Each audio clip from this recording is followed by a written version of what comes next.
Long time Good no man. talk. What is this? Episode No 11 of kidding. the new format. What's that?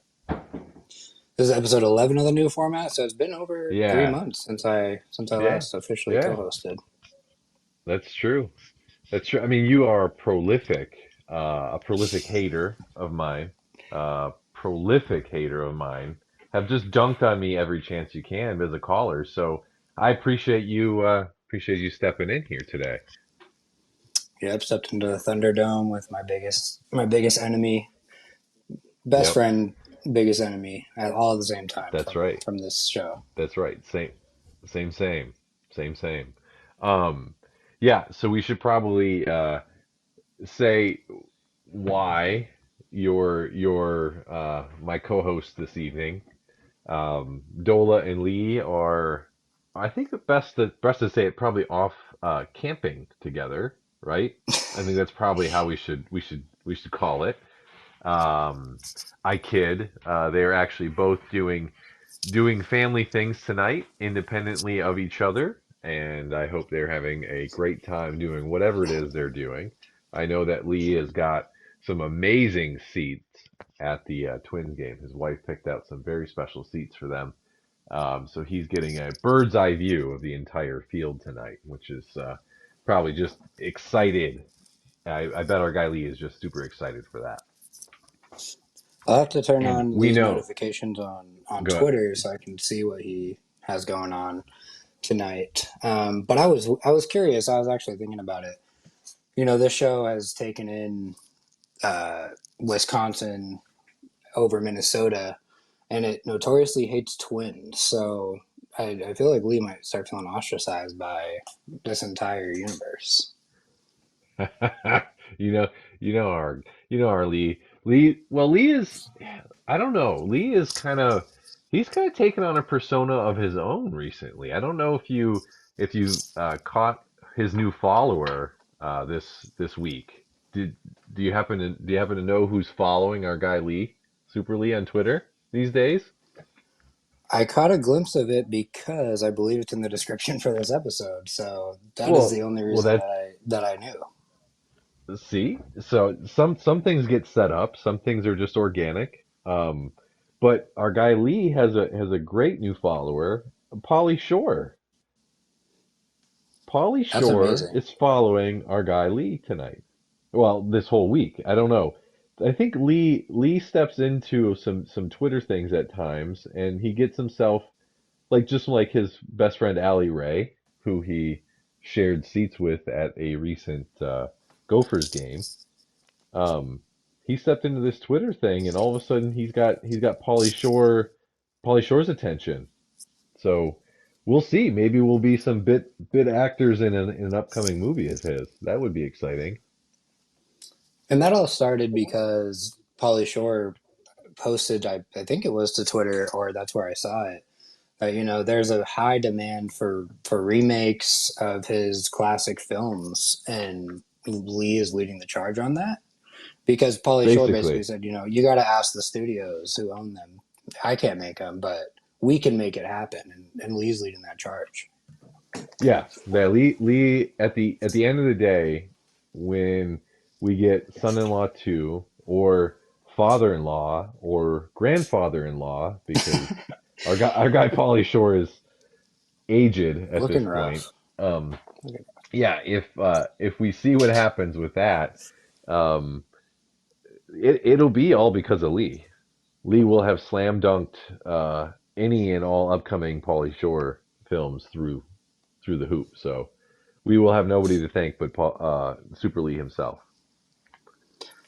He deserves a role in the movies, if not at the very least an executive producer credit.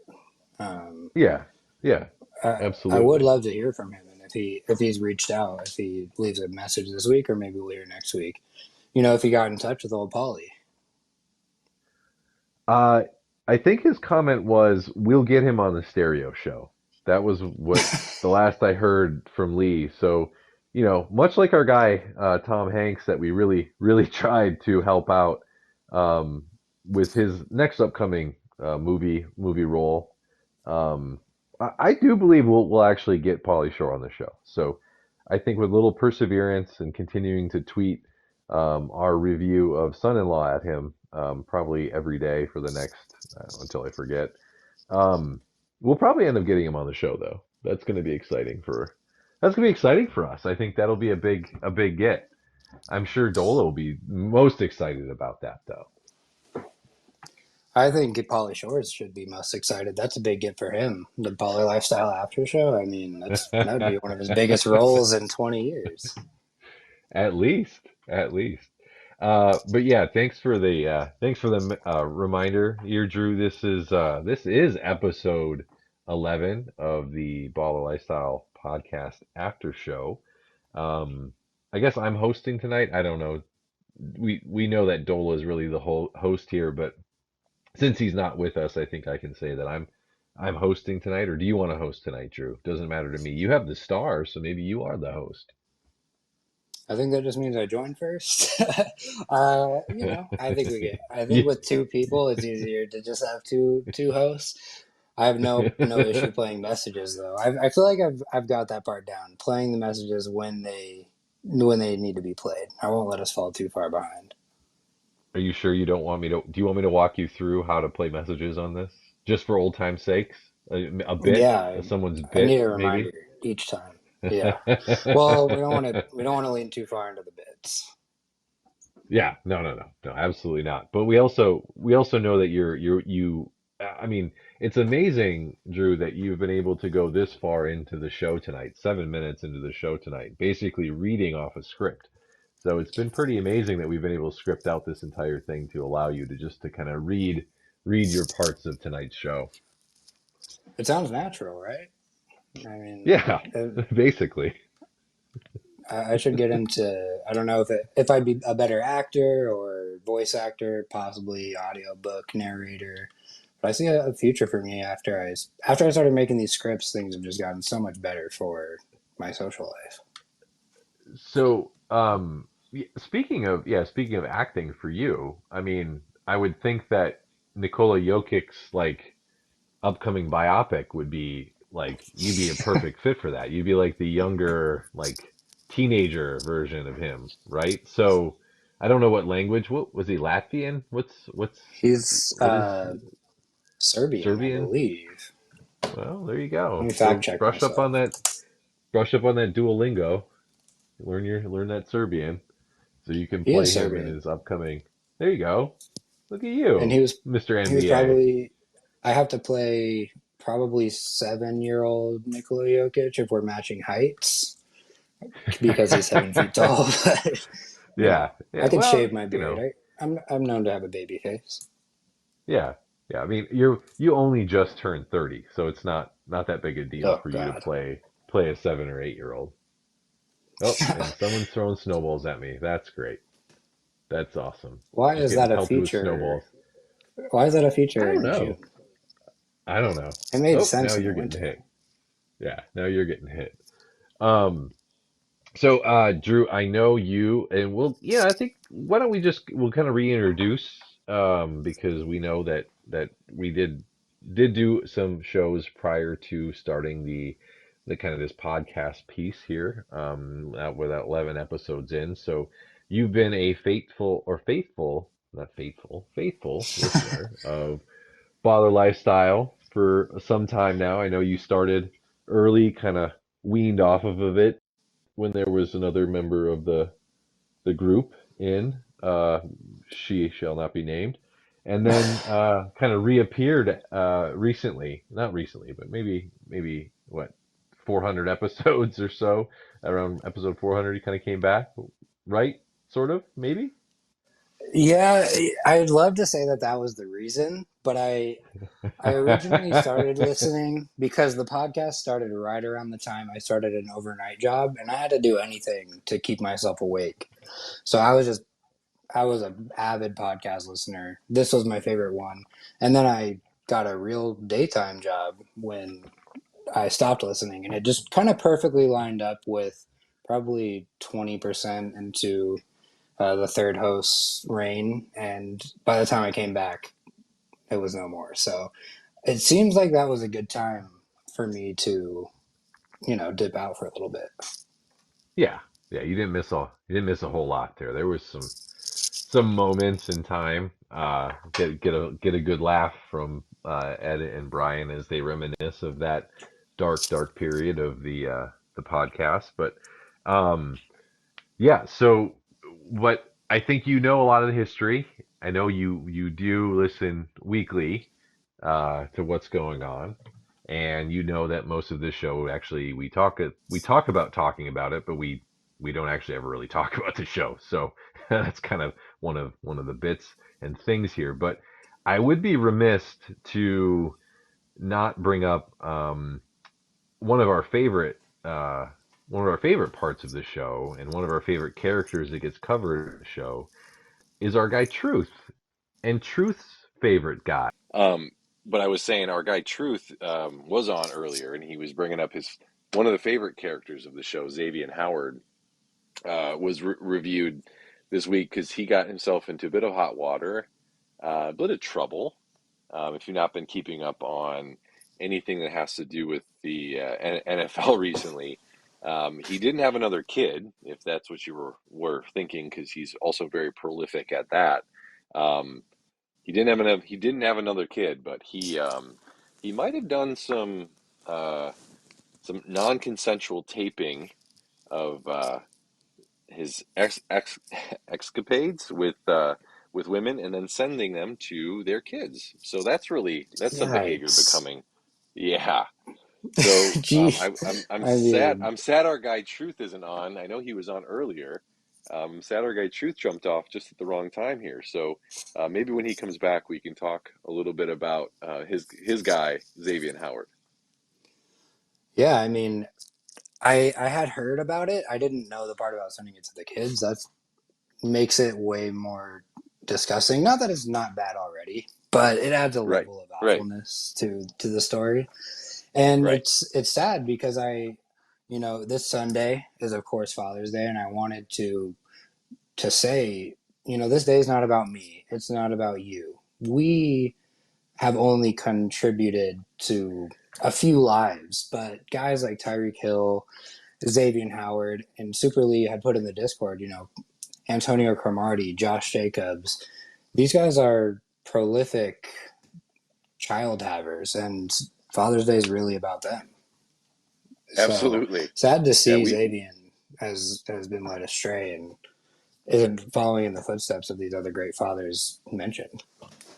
no, and yeah, you and I have we don't contribute much to the whole depth and breadth of it all. I mean, these guys quadruple, sextuple, octuple us up here in terms of prolific baby making. So, um, in our ecosystem here, we also have Disc and Mateo who are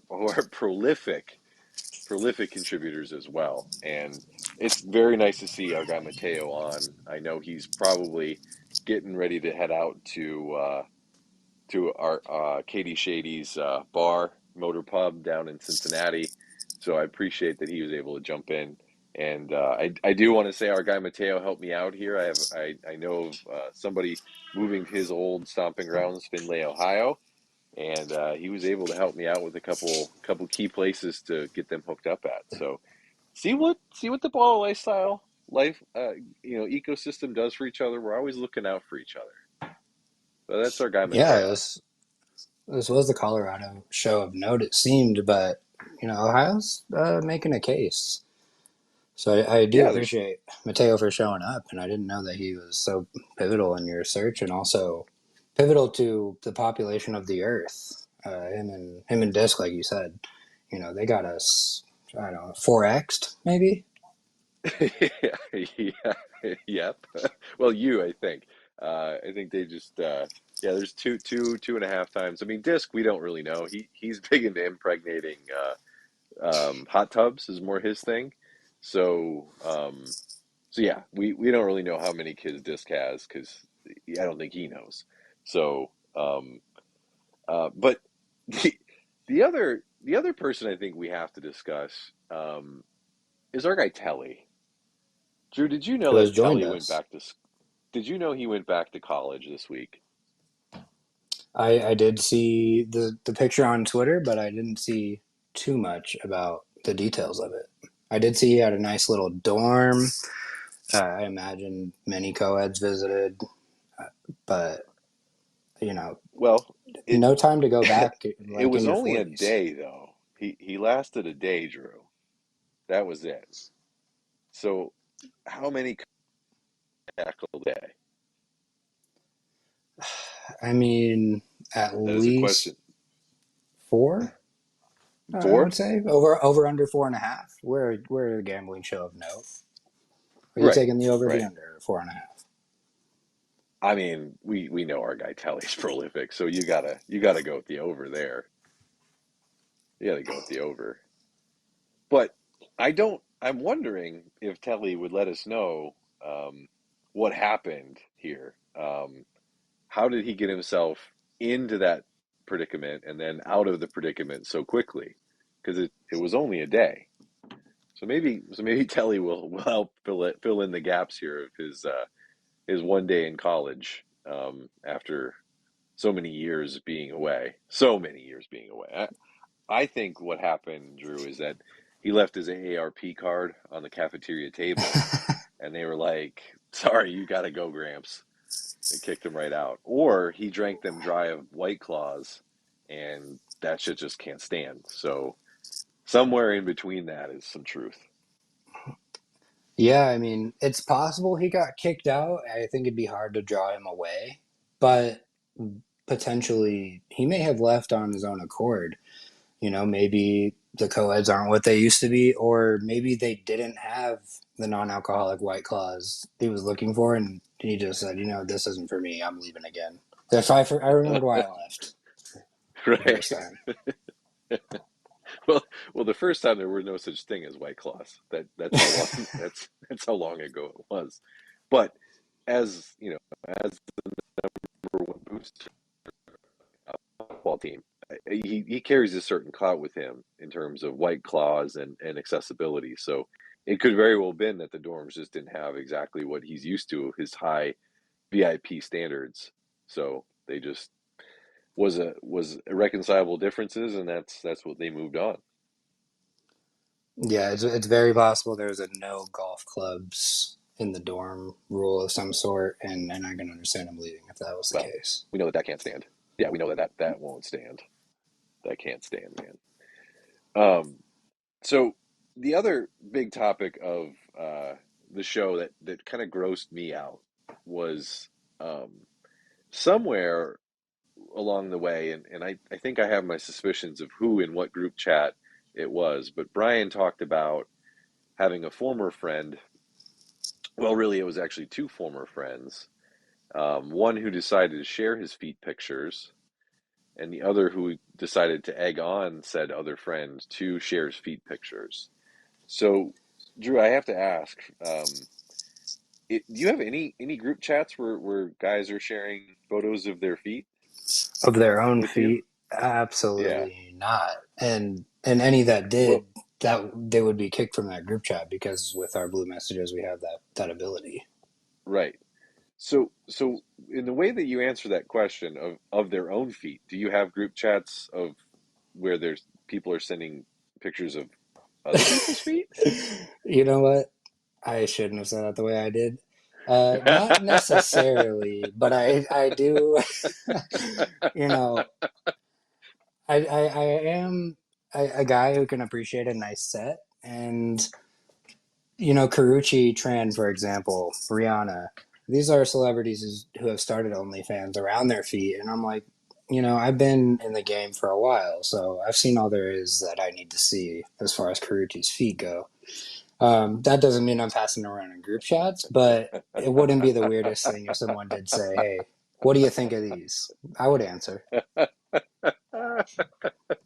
Oh man, that is you know what you're gonna get now. You know what you're Yeah. gonna get from our Yep. guy Super Lee.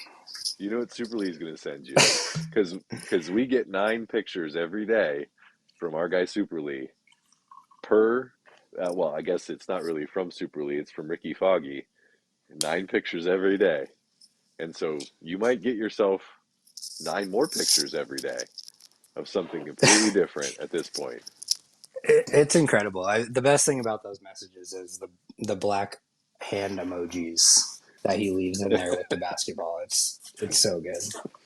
But Well, I think our guy, the only I thing think that could hurt me is bad feet. Don't send me pictures of bad feet or your own feet, woman or man, because my wife will beat you up if you're a woman, and if you're a dude, I don't want to see your feet. It's just completely out of left field, and it's foul. so. You know what our guy Dola would say. Something He about would Alexa say, Bliss's feet. well, yes, that number one. But he would also say, just DM Drew all your feet pics. Just Mm, DM them all.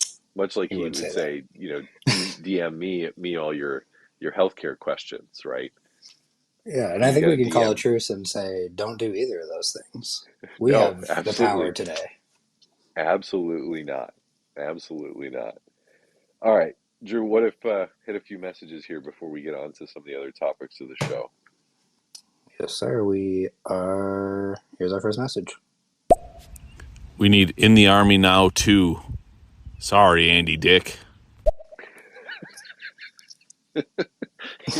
uh, Yeah, that was actually a question I was going to ask is which follow-up movie of Pauly Shore's are we looking for first, right? Clearly, clearly we have one vote for In the Army Now two. Which conflict do you want him to be in?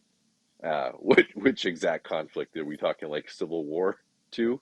Or what follow-up to what war is he going to be in? There. But Encino Man 2, are we That has to talking be the about one, right? you would think or like Biodome 2? There's always been a rumor out there of Biodome 2 existing, which you could see him going to another planet, right? Like he would be one of the first people on Mars. That's Or basically the from, script writes yeah. itself. I mean, as I look at Pauly Shore films, the first of all, overwhelming with the reviews, he's a much better voice actor than he is an actor. All of his voice acting credit films have much higher Rotten Tomato scores than his other movies. But Encino Man, to be fair, does have a 5.8 out of 10 on IMDb and a 14% on Rotten Tomatoes, which is his highest scoring film that I'm looking at here on screen. So, so I think What Encino a Man crime. plus What and a crime. Son-in-Law is a close second. But as a used to be young person until last month, I do like him as a voice actor. I think we should get another Goofy movie and have him be the cheese guy. There you go. There you go. Well, that's showing my age. I was like, I couldn't name you a voice acting role he was in, but that's just our age gap right there. So, Yeah, I mean, there's nothing here I've ever seen except for Goofy movie, and there's plenty of voice acting credits. So, to be fair to you, well, make that money. He's right? got to make that money somehow. But yeah, Well, I think we do need to keep pushing it. Yeah. we have another message about Pauly Shore. Maybe we can get some more insight on that from Truth Honk. Brace yourselves. Oh, here we go. The only thing we need less than Pauly Shore remakes are more comic book movie remakes. And the way this society is going, especially in Hollywood, they're going to remake Titanic except it doesn't sink. And that one chick just whores around the boat and Leo's left, jerking it 3/4 of the movie. Or Philadelphia, where like Tom Hanks just there's a picture of him at the beginning and he's just dead the whole movie. That would actually make it better. You know what I want? You know what I want? I want Truth to come up with a list of like his top 10 movie remakes, but it's from Truth's perspective. Like I want to hear what movies he would want to remake in how they would come out. Just like this, just like he just put out there. Like Yeah, Titanic, but it doesn't sink. Philadelphia, yeah. but he's dead the whole time. Like, keep going, Truth. Keep going. I, I Cast I like, love that he said the only thing worse is the superhero movies because I'm not for as nerdy as I am. I like the anime and the cartoons. I cannot get into the superhero movies. but I love the idea of getting truth reviews, like you said, on Hmm. how we can, because for example in Big, we can't make that movie now where he hooks up with the adult woman because that's problematic. So I would love to hear how Truth remakes these movies with his spin on Right. them. Yeah. Yeah. I mean, there's so much potential here. Like, what's that movie, Speed, with Keanu Reeves and Oh yeah. um, right? So what about if it's the movie is he has to drive backwards, um, but like 5 miles an hour? Like, make that movie. How interesting would that be? Well, it wouldn't be, but if Truth comes up with a plot line, a storyline, I would go see it. Like, I want that. I want the brain of Truth to come up with some really great remakes. Yeah, I Truth Honk is a bad influence because I can put myself into his mindset. And the things that I think I shouldn't say out loud, but I know if they remade Speed, it would have something to do with, you have to run Okay. over this many college students protesting on campus per hour to keep the bus from blowing up. Right. Right. So what I'm hearing, Drew, is when Super Lee is put in the position of Dole and I being out, I'm hearing that you and Truth and Super Lee are going to host a show, and it's going to probably Oh my not be god. postable within the first 3 4 minutes. Like, we're going to have to just be like, that only lives on stereo, man. If anybody wants Yeah, that, I mean, do what you you? have to what you have to love about Truth is he says, I won't say he says what we're all thinking, but he says what we all could think or may think sometimes. He's just not afraid to say it. You got to respect it, No, but that doesn't no. make it postable. So I've co-hosted with him a few times, and definitely not postable episodes. But I love Truth for telling the truth. Yeah, he he's the truth. He's the truth sayer. That's for sure. All right, I'm going to play our next message from Mateo.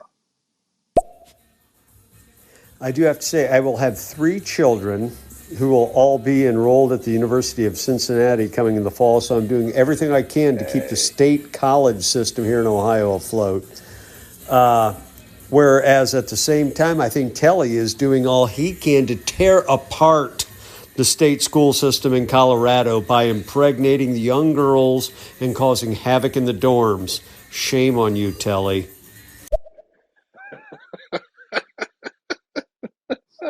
It's an oh incredible man, message. Mateo just comes down with the dad hammer right there to Telly. Shame on you, Telly. Shame on you.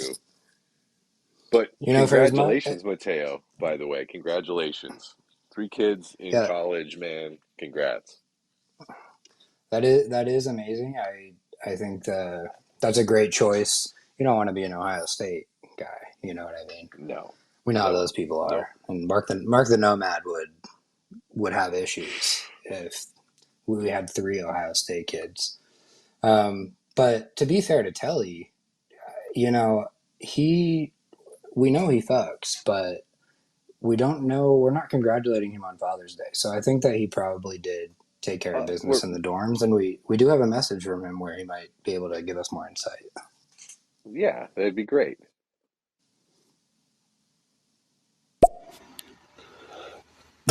That's hilarious. Yeah, first time around my college, we had Zima. Secondly, it wasn't Colorado State University that I was at, and I was longer. I was there longer than one day. But yeah, I'll address all that a little later. Well, because I forgot Telly also has the vid for the seventh or eighth time. I mean, the fact That's the that one thing. Yeah, go ahead. he's not just outright addressing the over under 4.5, and Tess will get to it later. I think that tells us more than telling us. Everything we need, everything we need to know. Yeah. So instead of Telly coming home with like gonorrhea or syphilis, he came home with the vid. So clearly he was having his own mass spreading event. If he is at Oh man. ASU, it would be both. So Oh at least it Jesus. wasn't Yeah. that. Yeah, I forget that Honk went to ASU. So at one point we were gonna have to have like, Uncle Truth, ASU story time hour. Like that's what we're gonna have to pull in at some point, right? Oh man, that would be one for the ages for sure. Because anyone Yeah. who went to ASU, I also went there. It's just a wild time. I think it's unlike most college experiences. And I'm sure on his world tour, Telly also has some ASU stories to share. So Well, we know he's probably ended up there. There's good golf. There's good golf in Arizona, so he's ended up 12, there. 12 months a year, good golf. Yeah. All right, we got a couple messages. Um, I'll play right now. Mrs. Livestream says that Ben sounds like he should be reading a medical textbook. Doctor. Fact. Fucker. No. No, no, no, no, no, no, no. We don't need Mrs. Livestream's opinion. It's bad enough we have yours. So I that's mean, all good. my advice is to put in some headphones because Ben, she might not be missing a live stream after this show. Listen to Ben's majestic voice for 2 hours. Uh, yeah, put some Uh, headphones in. Put some headphones in. That's all I gotta say. Ugh. Yeah. a message from Nurse Laura. Hi fam, happy Friday. I was too involved in my studying and didn't know what time it was, but it's so lovely to hear all your voices and see all your faces. Oh, glad to have you, Laura, as always. We're glad that we could distract you for a little bit from your studies. But very glad to have you checking in on us. Yeah, I So always love to have I Nurse Laura. She is a legacy member of this after show, even maybe one of the first. I think she started listening. I've been around most of the time, and Laura was a staple before I even got here. So always honored to have you joining us here. Yeah, yeah. Well, so so speaking of things that we know the podcast really enjoys. I mean, this podcast really enjoys Laura and all of our loyal listeners who check in on Friday nights. But we know that one of the major topics of this after show is the WWE and wrestling. And wouldn't you know it that even Ed and Brian, right? They say they don't like wrestling, right? We've talked about that on this show before. Ed and Brian say things like, "Ew, yuck, wrestling. I don't know anything about that," right? I, But then I they I talk was a about huge it, wrestling fan, and then I turned 12 is the go right? to Right, joke. right. Uh, yeah, But but we know a lot about it, don't we? We bring it up an awful lot, don't we, on the show? And this week we talked a little bit about the WWE because of Bill Simmons, and Pat McAfee kind of having their back and forth. Um, but where are you at on Pat McAfee? so I'm torn on McAfee. I appreciate what he's done because I just think it's incredible. He's a punter. He's actually interesting, unlike every Dallas Cowboys former quarterback who tries to make a media career. He's doing it different, and I'm a huge fan of Levitard show, and he's kind of following that same formula if you've ever listened. Um, he gives off a little too much frat bro for me, but Well, yeah, I he's mean, if he it's went to West between him and Virginia. Bill, if it's between him and Bill Simmons, that's easy. That's McAfee all day. Yeah, yeah.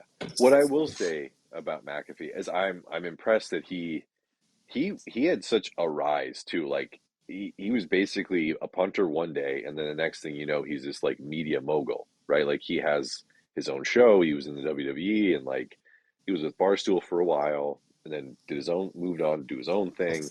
He got hooked up with the WWE. That just made his own brand bigger, right? He went away from the Yeah, WWE for a little while, and now back to it. I think it's impressive for him to do the WWE as often as he does and just jump in there. So to me, I know he's got a shtick, right? And he kind of has that frat boy thing, but it's impressive what he does.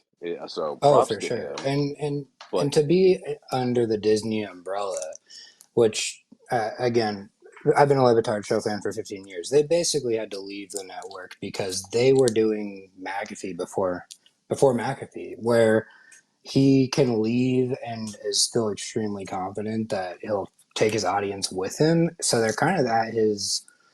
they're at his mercy with he's going to do what he wants to do. If they get rid of him, they get rid of him, and he'll take his audience with him. So I do respect that part of it a lot, that he's again a punter who's made this kind of career and has this kind of power over his own future yep, yep, with being a punter as his yep. backstory. So I know you aren't like a barstool. You don't like barstool at all.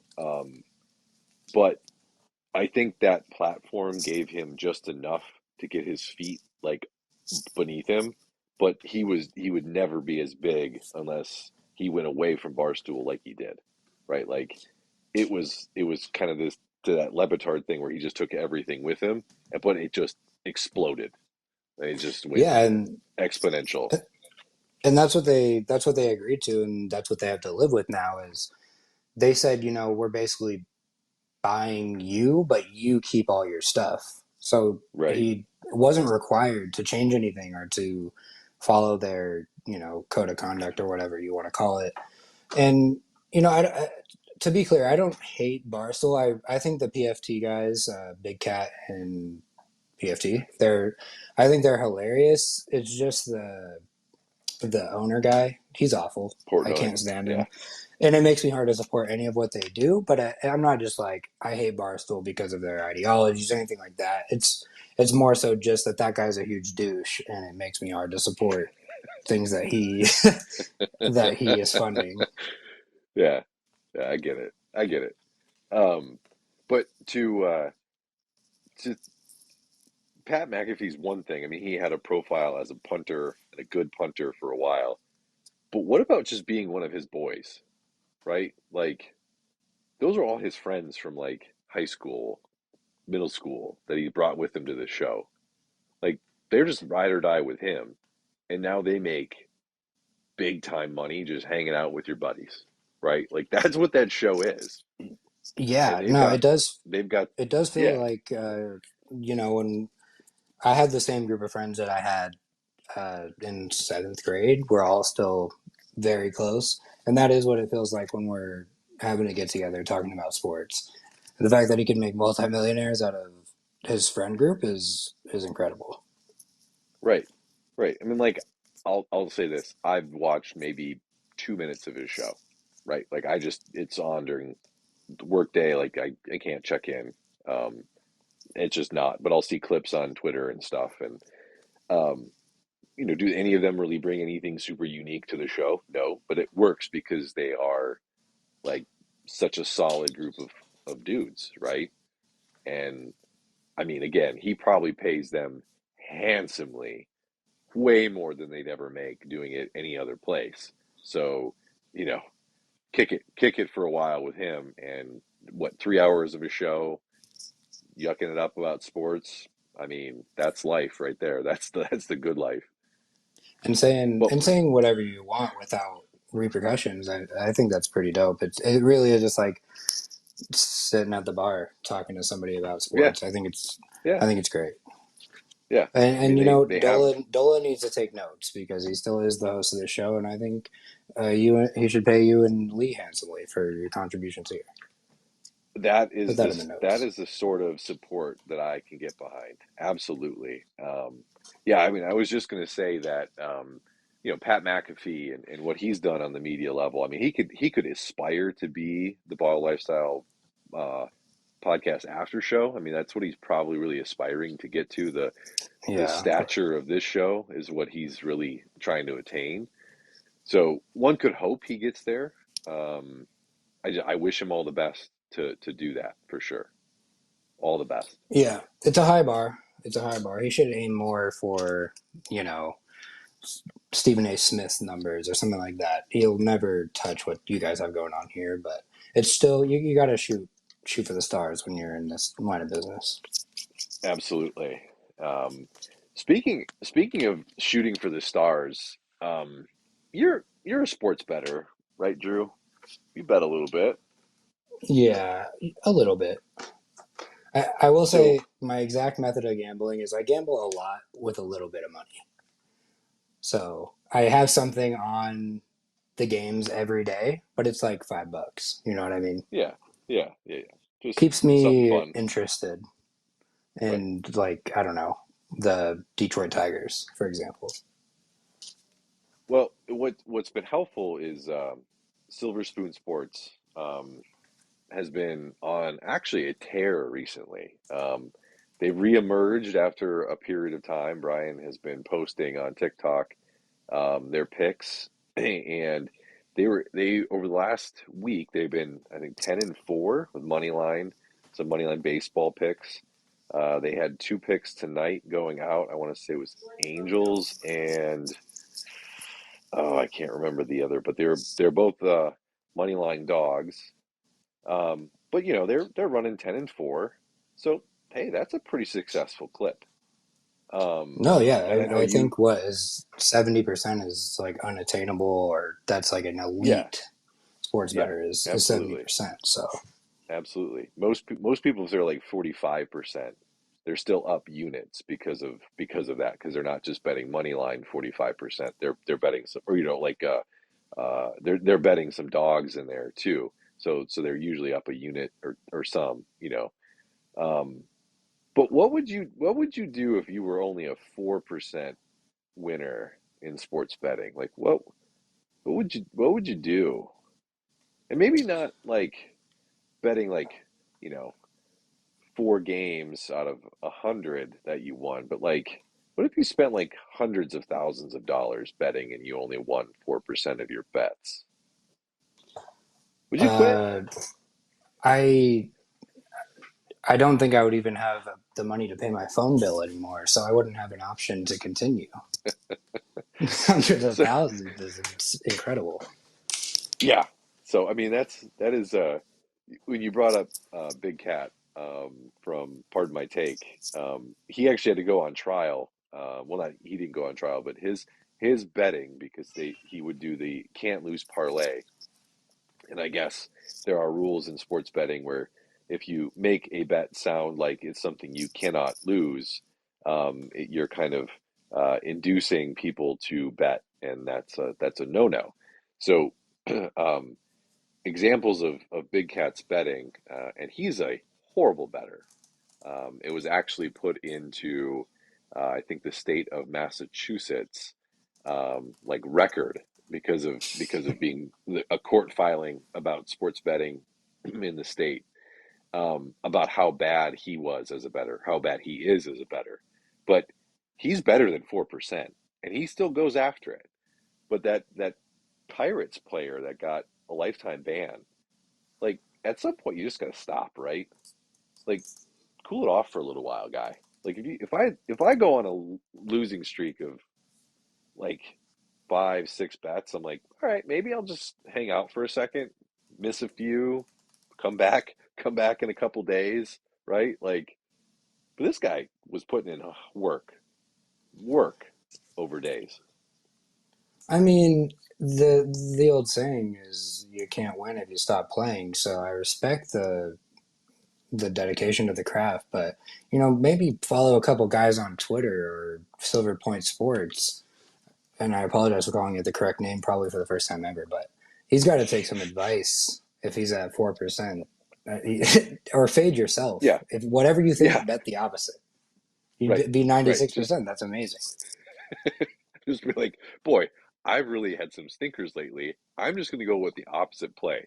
Easy. Like I thought about doing that with Big Cat is just do the exact opposite of what he says. Fading Big Cat. Yeah. Fade him and just see over the course of an NFL season what you actually come up with. But I think last year was his first year of being like 53 or 54%. So it wouldn't have been smart money there. But yeah, I so are you and Dola still rolling We, a side chat on betting, or is that kind of cooled off a little bit here? I think our big thing is basketball. We were killing it during college basketball season. Okay. NBA when there were more games to play. Since that stopped, I've been just betting baseball on the side, not sharing my picks because they've been not great. But yeah, we kind of stopped that. And I don't know if you saw this, but it's actually breaking news today that an MLB umpire was, I don't know if he was suspended or straight up banned from the sport for sports gambling. He says that it wasn't baseball, but that would explain, I don't know how much baseball you watch, but that would explain how god awful umpiring has been in baseball this year. I didn't see that. That's amazing.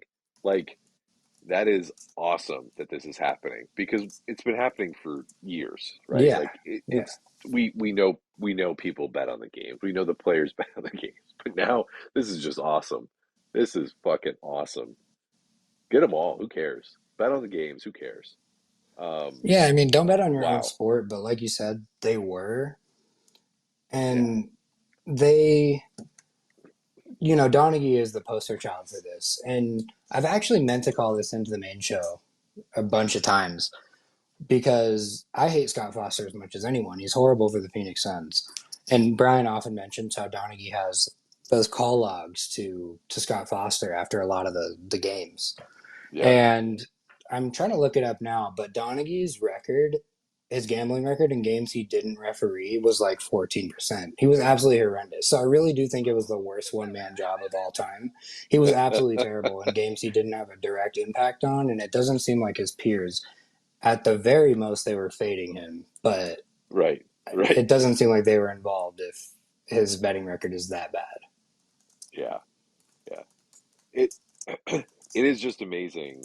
Um, it is amazing that people think that they're it's like so it's sports were pure before betting happened. Like there are those people that's like, oh, Oh, sports betting jeez. is wrecking the no, it's like the fuck it isn't. It's been happening for the dawning of time with sports. It's happening and you don't even know it. So now the issue is there's legal ways of doing it and people are going to get caught more often. But that doesn't mean it's happening more often for Christ's sake. Like it's not how it works, guys. Not how it works at all.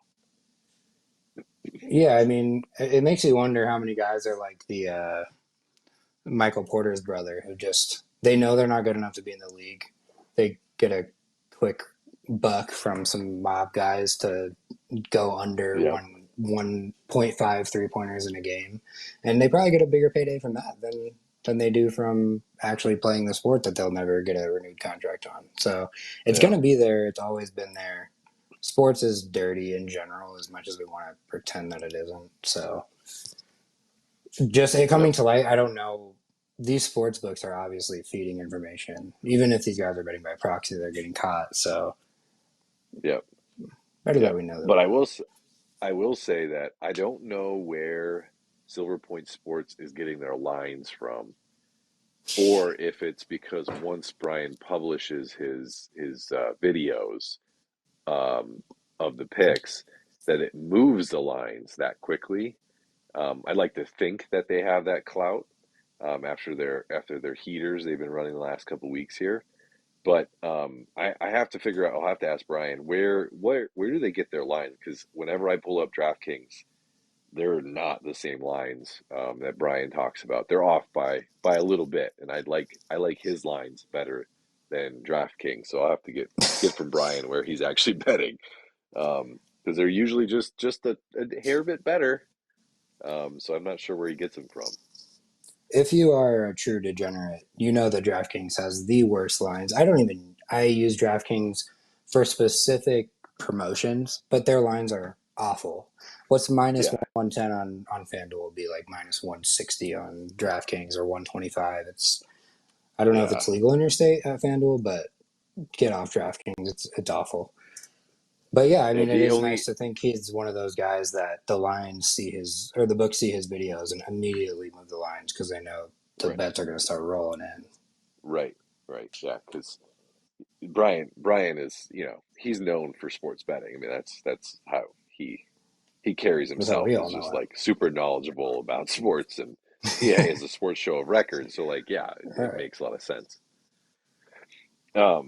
So about I think the last thing to probably talk about from the show this week is you run the Discord um, for the podcast, right, Drew? You're the run. You run it. You moderate the whole thing. Yeah, we could say that. Not much running to do. Well, I but post in it often.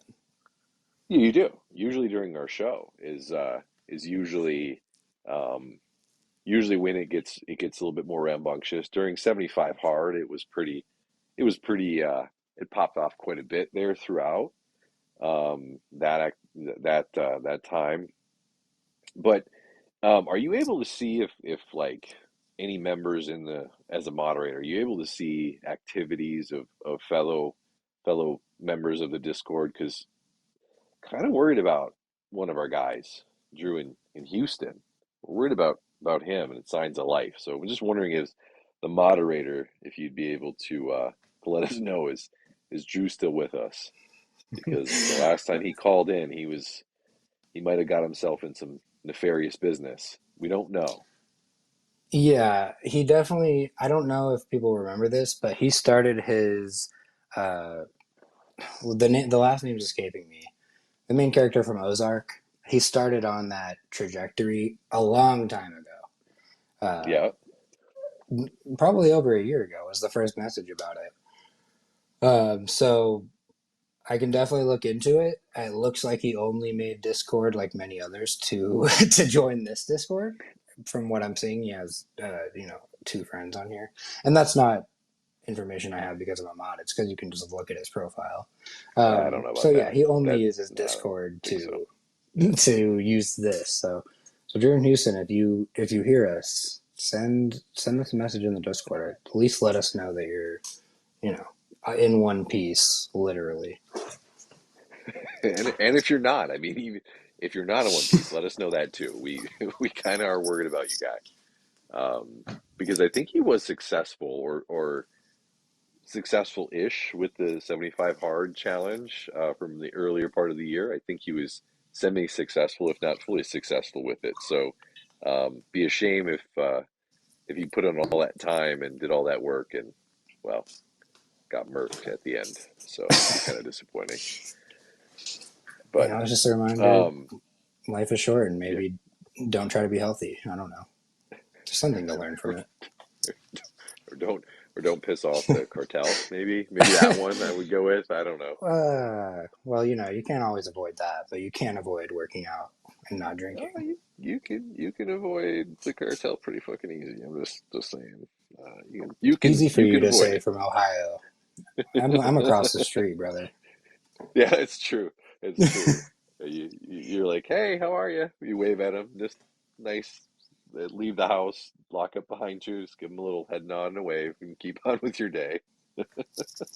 Yeah, it's a short paddle boat Uh, ride from Houston, so I don't blame him yeah, for getting yeah, into it. yeah.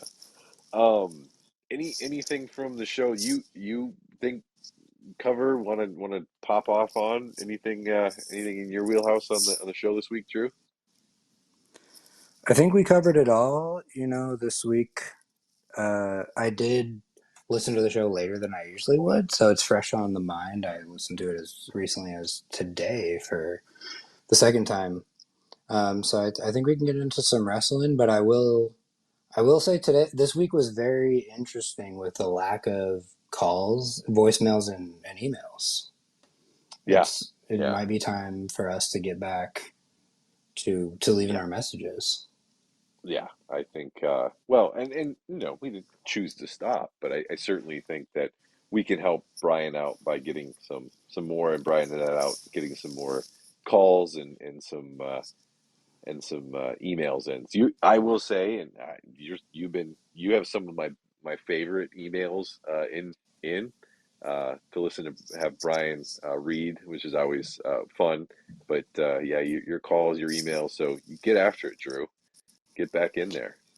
Yeah, I mean, after the accusation made by the host of this show that I read from a script, I've been a little turned off to the voice messages, but I could probably bring back the emails because that is a literal script. And sometimes I Right. prefer Brian's reading over my own. So Yeah. I mean, you're so good at writing a script. Just copy paste baller life mailbag at ballerlifestyle.com, and there you go. It's done. You don't have to worry about it. And if Pauly Shore does get a film revival, who knows? Maybe I could be a writer. We'll see. Time will tell. I would love that. Yeah, I would love that. Um, so we were talking a little bit ahead of the show, kind of about just where we are with wrestling, and um, I I know that we kind of covered, Lee, me, Drew, Dola when we first kind of got this started, just kind of giving an overview of like where we were, what's our experience, how much we listened to or watched or whatever with wrestling. But for you, Drew, I'd give you an opportunity. What's been your, I guess, experience with wrestling? Are you team current? Are you in and out? Have you watched it ever since you were little, or what's kind of been your history with WWE or AEW or whatever your flavor has been?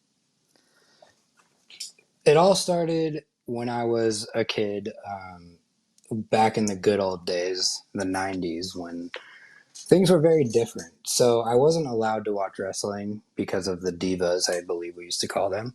My mom wasn't too into that. I think she was more worried about my stepdad watching it than me, to be honest. But, I had to sneak it. But it was worth sneaking back then. I took a long break after, Attitude Era stuff, early 2000s. I got pretty into it. I want to say 5 years, but it might have been longer. You always hear me talking about the Samoa Joe, AJ Styles, when those guys were at the top. I was watching all the shows weekly.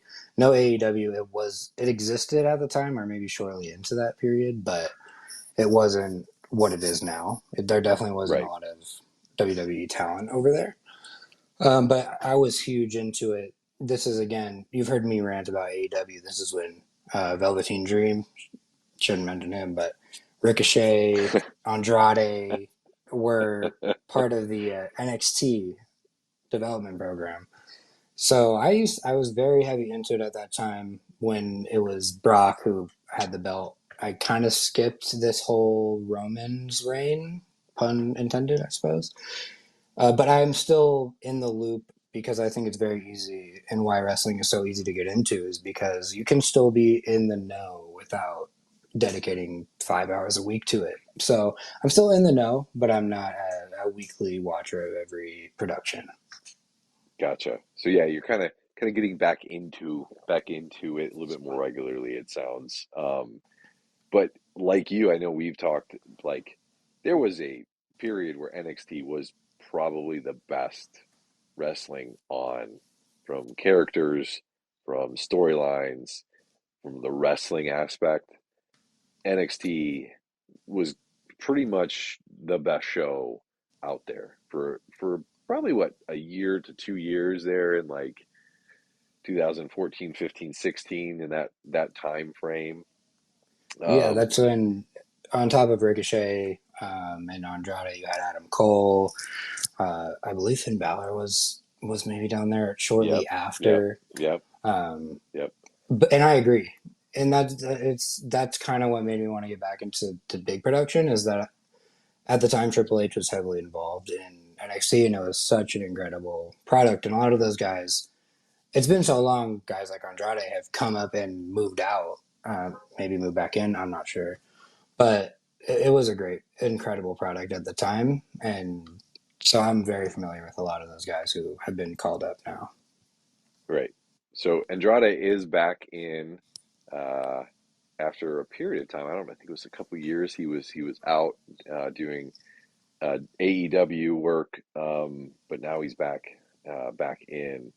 I can't remember what brand he ended up on, but I know our guy Sparkle Booty will probably help me out there in my memory of where he ended up after the draft and the brand, the drafts, to each network.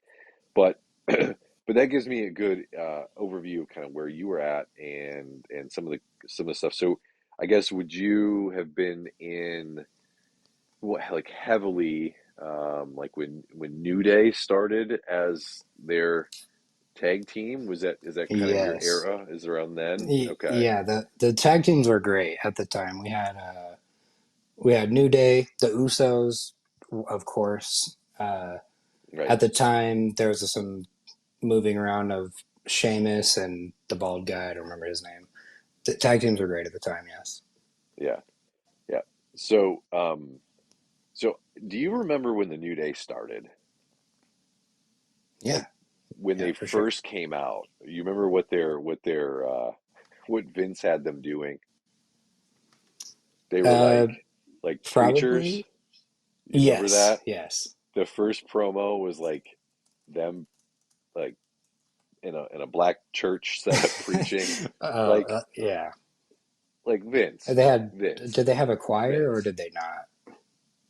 I remember some vignettes with them having a choir. Like they were, but their whole shtick quickly changed. Like that wasn't going to work.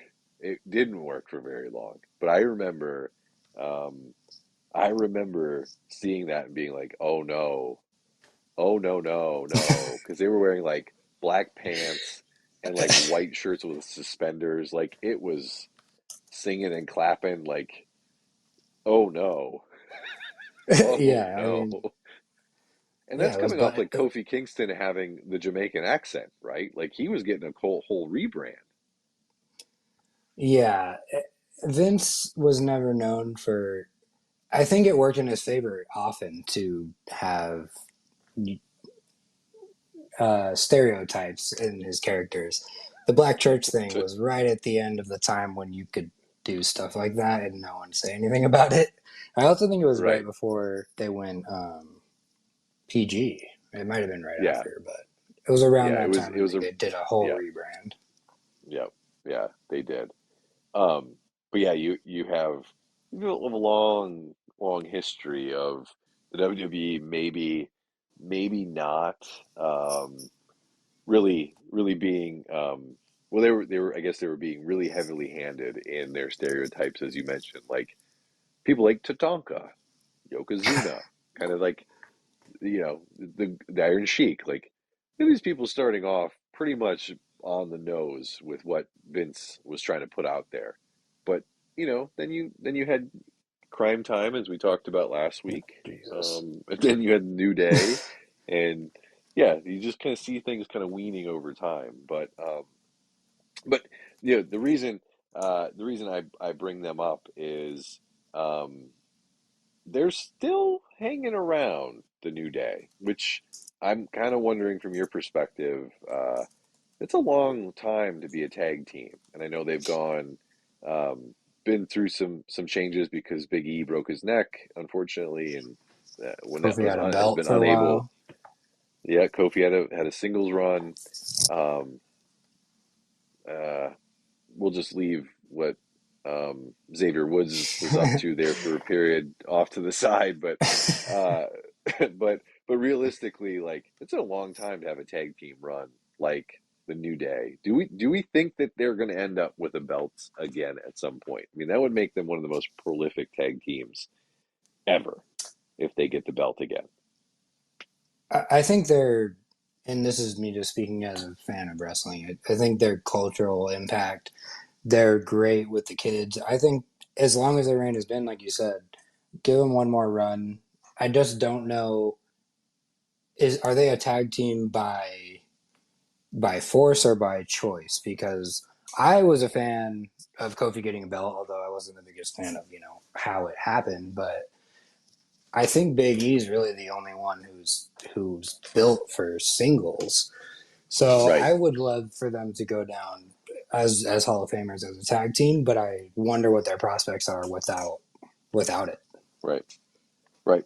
Because one of the storylines right now, and I know we're kind of jumping a little bit ahead into Raw, but to be honest, there really wasn't much to cover in SmackDown. SmackDown has been pretty much a stinker show ever since WrestleMania, so don't really have to cover much there. So we'll just skip that for everyone's benefit. But the reason why I brought up the New Day is because there's been some storyline development with the New Day where the AOP, um, they're trying to break up the New Day. That they're trying to play Xavier Woods off Kofi here. So I think it's just to try to get some heat, but it would be like you. It would be an awful shame because the tag team. isn't super deep with great tag teams. So they kind of need to keep the New Day around, in my opinion. Um, because they, without the Usos around, which we all know they're going to get back together, right? We Right, know of that's going to course. happen. You can't keep them separate. But realistically, the tag teams have really struggled. So much so that you have Awesome Truth, Miz and R Truth being holding the tag team titles on the Raw side. So we know they're hurting a little bit on the depth of the tag team here. So, uh-oh, we got an interloper. Oh yeah, you heard No that. three, no three-man booth tonight. Get out of here. Um, Yeah, no, so that's at the office, but yeah, um, I feel like tag teams a lot of time are kind of trying guys out to see how what the reaction to them will be, and the New Day just works as a tag team. A lot of guys, yeah, for example, one that comes to mind is uh, God, why is it escaping my mind? Kurt Angle's son and Shelton Benjamin. Gable. Yeah, They were Chad trying. Gable. They Or were no, trying no, no. out. Yeah, yeah. Yeah, yep, yep, yep. I know. Yeah, They're I can't. trying him out He's as a to see if he was like the next big thing and putting him with a veteran that everyone knew. And then it kind of just passed by when I think Sheldon, I could be wrong, may have got a belt or they may have got a belt. But I feel like a lot of time the tag teams are by design not the most popular guys. And when you get something like the Usos or like the New Day, you have to roll with it as a tag team. yeah. Well, yeah. I mean, I think you're right. Like the New Day, putting them together, Big E was the only quote unquote real champion look, right? Like big guy, Big. that's yes. Usually that's, he'd be Lee's number he big Lee's a big fan of him, clearly, because he likes his big meaty men that lift a lot. So though he was an Iowa football player, so I'm guessing he's probably out with Lee. I'll take that back. Um but I Incredibly think strong with though. the I think he's like one of the best power lifters in Iowa's history, and they're absolutely known for their linemen. right. But I think with the New Day, they were just trying to be like, well, we have these guys under contract. Let's try them as a tag team of the three of them. Like, let's just see what we do. But the they were so talented to take a absolute shit complex like concept and bring it forward into something that's actually was far better when Xavier was like out with his trombone and started Yeah, doing the trombone during the middle of matches and stuff. Like that was that was like letting them be in control of the creative, right? And maybe they didn't think of that themselves, but like the thought of them throwing pancakes in the crowd and the bootios, right? Like they let them yes, run with this stuff and it was fun. It was fun. So what we're missing right now is some of that, in my opinion. We're missing yeah, some of those characters that are really hitting all cylinders. yeah. And I think AOP is the exact opposite of that, where it's just two extremely boring guys who aren't good Oh on the my mic, god! Oh my and you got to god! have one tag team member. If you're going to make a tag team of two guys who aren't interesting, that doesn't work. Get one who's good at wrestling, one who's good at talking, and make that work. But you can't have two boring guys who also don't jump Right, off the screen with their talent either. right, right. I mean, AOP is that is a shining example of, hey, you're big, hey, you're big. Why don't we just put you guys together? But instead of it being like they wreck shop and own everything, you're just gonna lose every fucking match. Right. Plain and simple. Plain and simple. Because that's what they do. They get out there and they lose every fucking match. Every match. Um, all right. So before we get into Raw a little bit more, do we have any messages, Drew? Yes, we do. We have two. I'll play them now. Since he's in Houston, he probably got run over by a rampaging horse down Main Street. Oh, so Drew, that's some callback. That's some callback to when Travis Rogers was in Houston. There, the Stampedes through Houston, and just how wild that city is. That's a callback to yeah, some Travis Rogers now stuff. Oh man, Bulls on Parade right there. I wish Dolo were here for that because I have a feeling that Dola, yeah, I wish Dola. Hopefully he listens back. Of course he listens back. Of course he's going to listen back. He always listens back, right? Yeah, Come on, Dola, I'll you get just didn't miss an episode. my review in the mail in like 3 days. He sends priority mail, so it's on paper as well. Yeah, Right, that's right. not to get too off topic, but that's one way that a lot of people got into this show. I would say most people got into the show is Yep, through Rome and then through Travis. That I didn't follow that path. I did listen yeah, to Rome when I was way younger, um, but I know everyone loves Travis and are yep, here from Friday Facts. So yep. Yeah, it was kind of different like journey for me. yeah, the line, the connection line there is I would say heavily weighted on the Friday Facts connection to Travis, like to this show, right? It's almost a direct line for a majority of the people, but there is a repository of Friday Facts out there. So if anybody wants to dabble in them, just let me know. I can get you hooked up.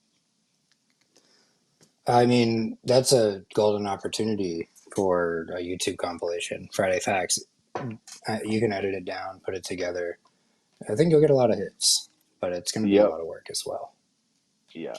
So not my thing. I would certainly be in support if that were to ever happen. So I know that there's a strong pull every once in a while to have Brian relive some of the Friday Facts, and um, because of that connection with Travis and how good that was for such a long time.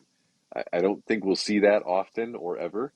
I know he did do a Friday Fact show with Travis. This was a while ago, maybe like 3 or 4 years ago, um, as part of the Baller Lifestyle, which was a tremendously great episode.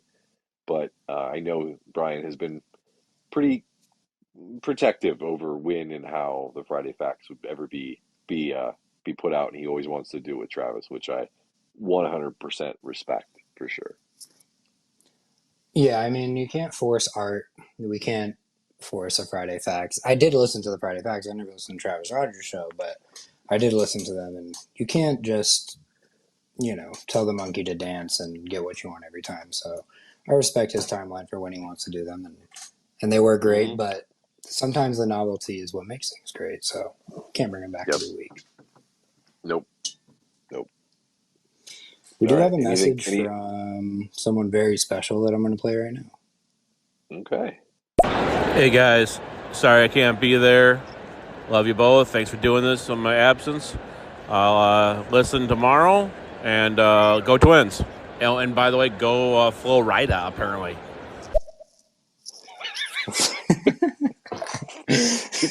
Was that the whitest way that his name has ever been like announced?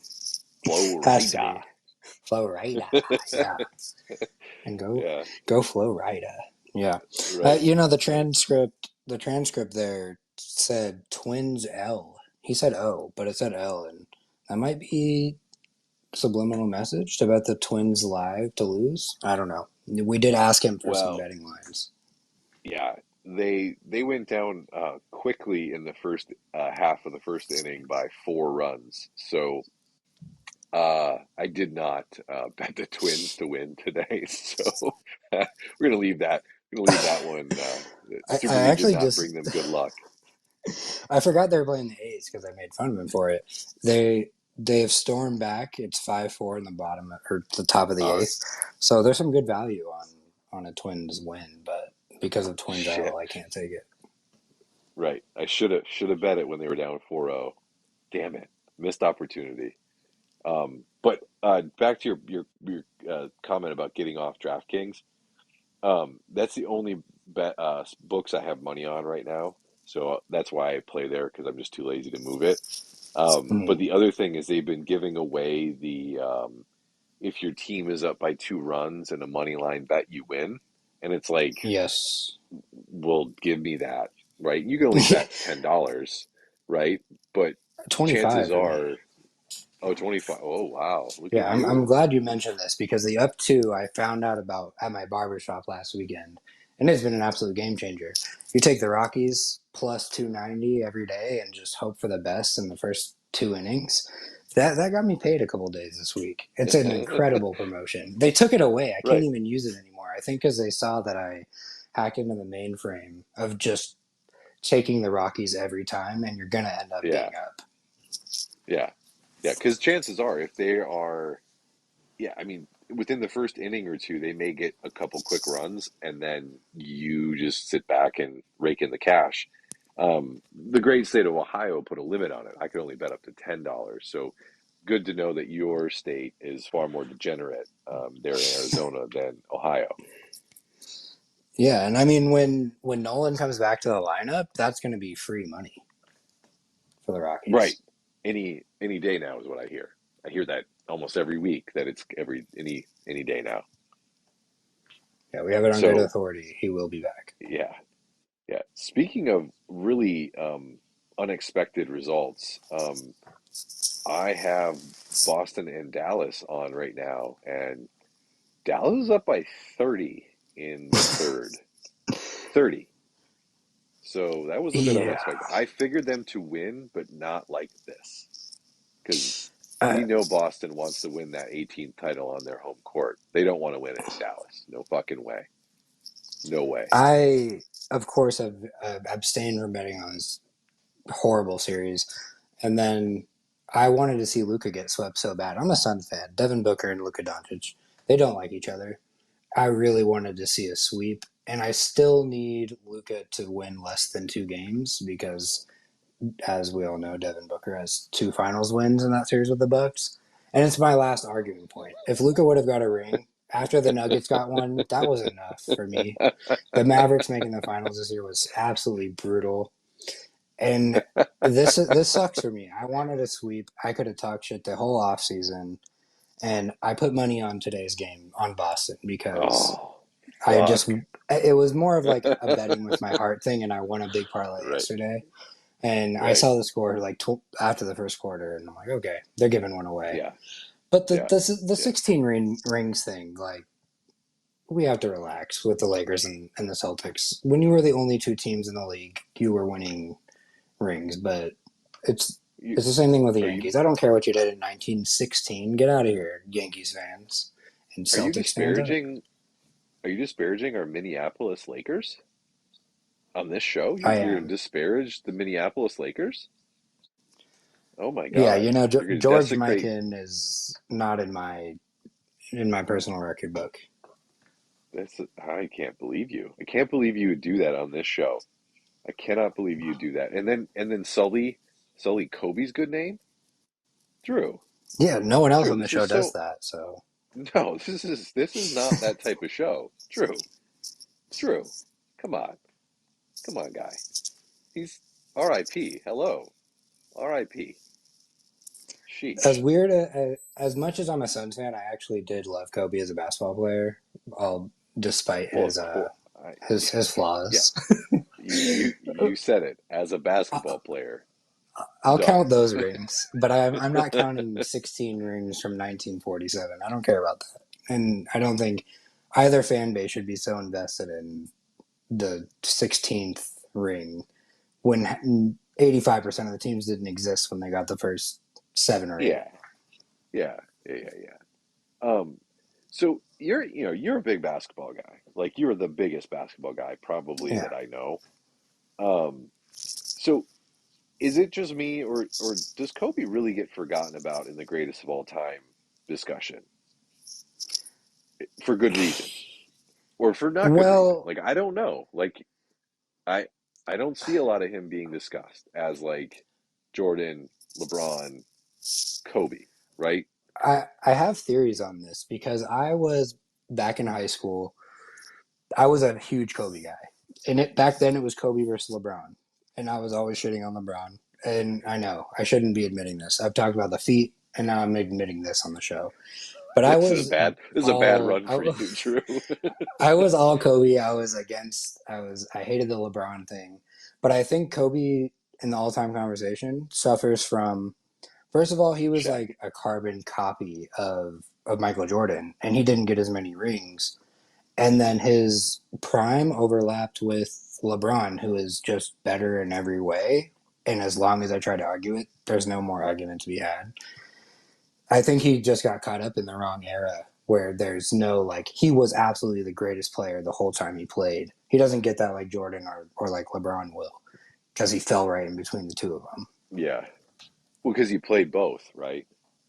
He Yeah, played yeah, he was able to play Jordan and he was able to have some really great LeBron games. But or LeBron matchups, I should say, not games, but matchups.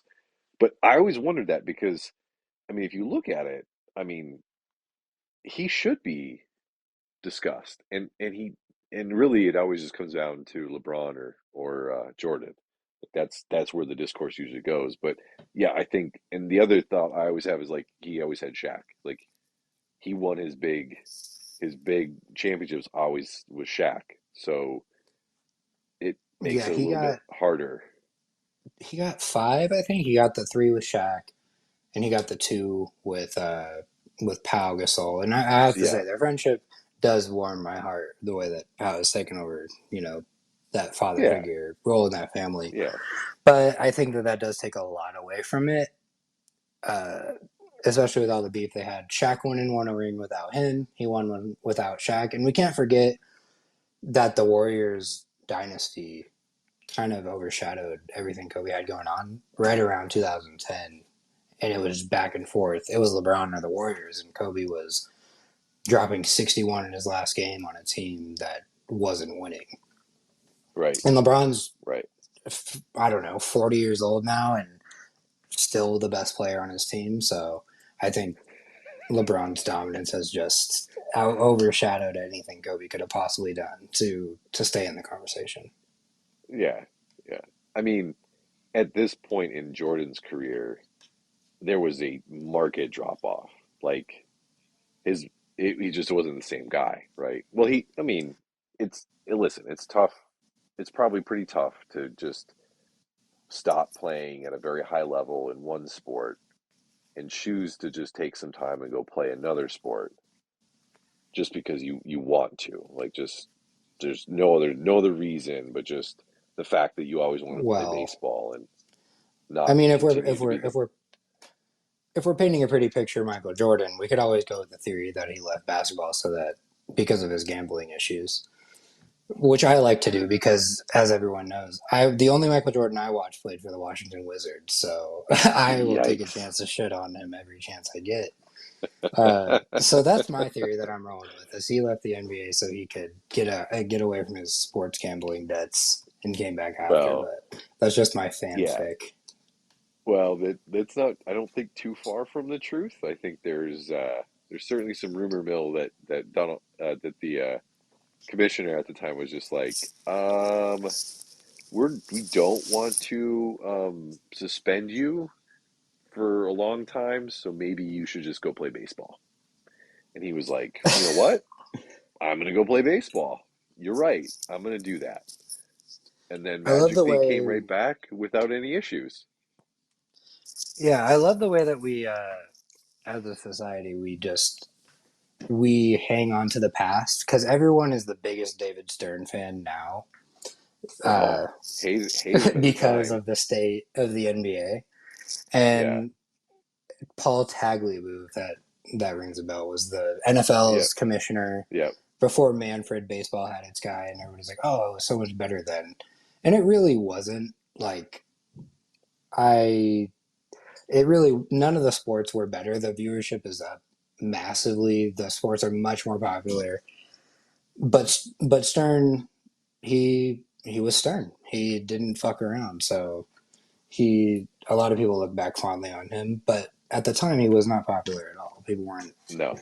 weren't huge Was it fans of him. didn't he get booed like every time he was on stage? Wasn't he booed like mercilessly, or was I am I just like making that up in my head. Goodell for sure has embraced that Yeah, villain role. I don't know if it yeah, was the case with Stern, but I know Stern did a lot of the. I, He yeah. enforced the dress code, so Allen Iverson couldn't have his mom braiding his hair on the sidelines, and guys couldn't wear XXX tall tees to the draft. So instead, guys like Carmelo. I don't know if you remember just his draft suit, but it's just wore tra- wore a oh parachute. my yeah, Tracy McGrady. Those suits from that time when these guys didn't know how to dress was amazing. It was like they Yeah. went to the big and tall store, grabbed a 4X off the rack, and called it a day. It was amazing. Well, So like, everything was big and flowy then. Everything. I mean, and one mixtapes, right? Like the you have the image, the meme of I can't think of what basketball college basketball player it was, I believe, where it was like you can see basically just like a half of inch of his sock, but the rest is his big long yeah, shorts. I can't think of the name of this guy, but like, yeah, that was an era, and so of course it was in everything. If they wore a tight suit, man, there's something wrong with you. Like you got the wrong suit yeah. on. I mean, I'd love to hear Truth Honk's thoughts on this because the outfits now. I know I'm old because what Kyle Kuzma and D Wade have going on with their capri pants and stuff. I bring back the big and tall stuff because I can't get Yeah. with it. But oh man, I'll always remember that time for the fashion because those basketball shorts. I don't know if the player you're thinking of is. I know Skip to my Lou, Ray Olson played for the Rockets, which was amazing. It And might one guy playing in it the might NBA was be crazy.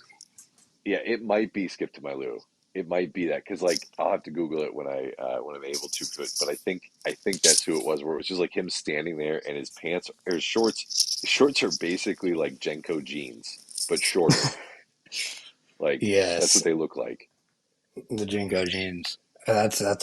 That's a callback to Mervin's. I think they're out of business, but they had they had all the rappers clothing lines. Was that Jay Z's or what was Jay Z's uh, his clothing line? Uh, not Fubu. Yes, Um, yeah, was it Fubu? I believe so. I think so. Or is that Oh my yeah? God, Either way, for it us was by it was a us. time.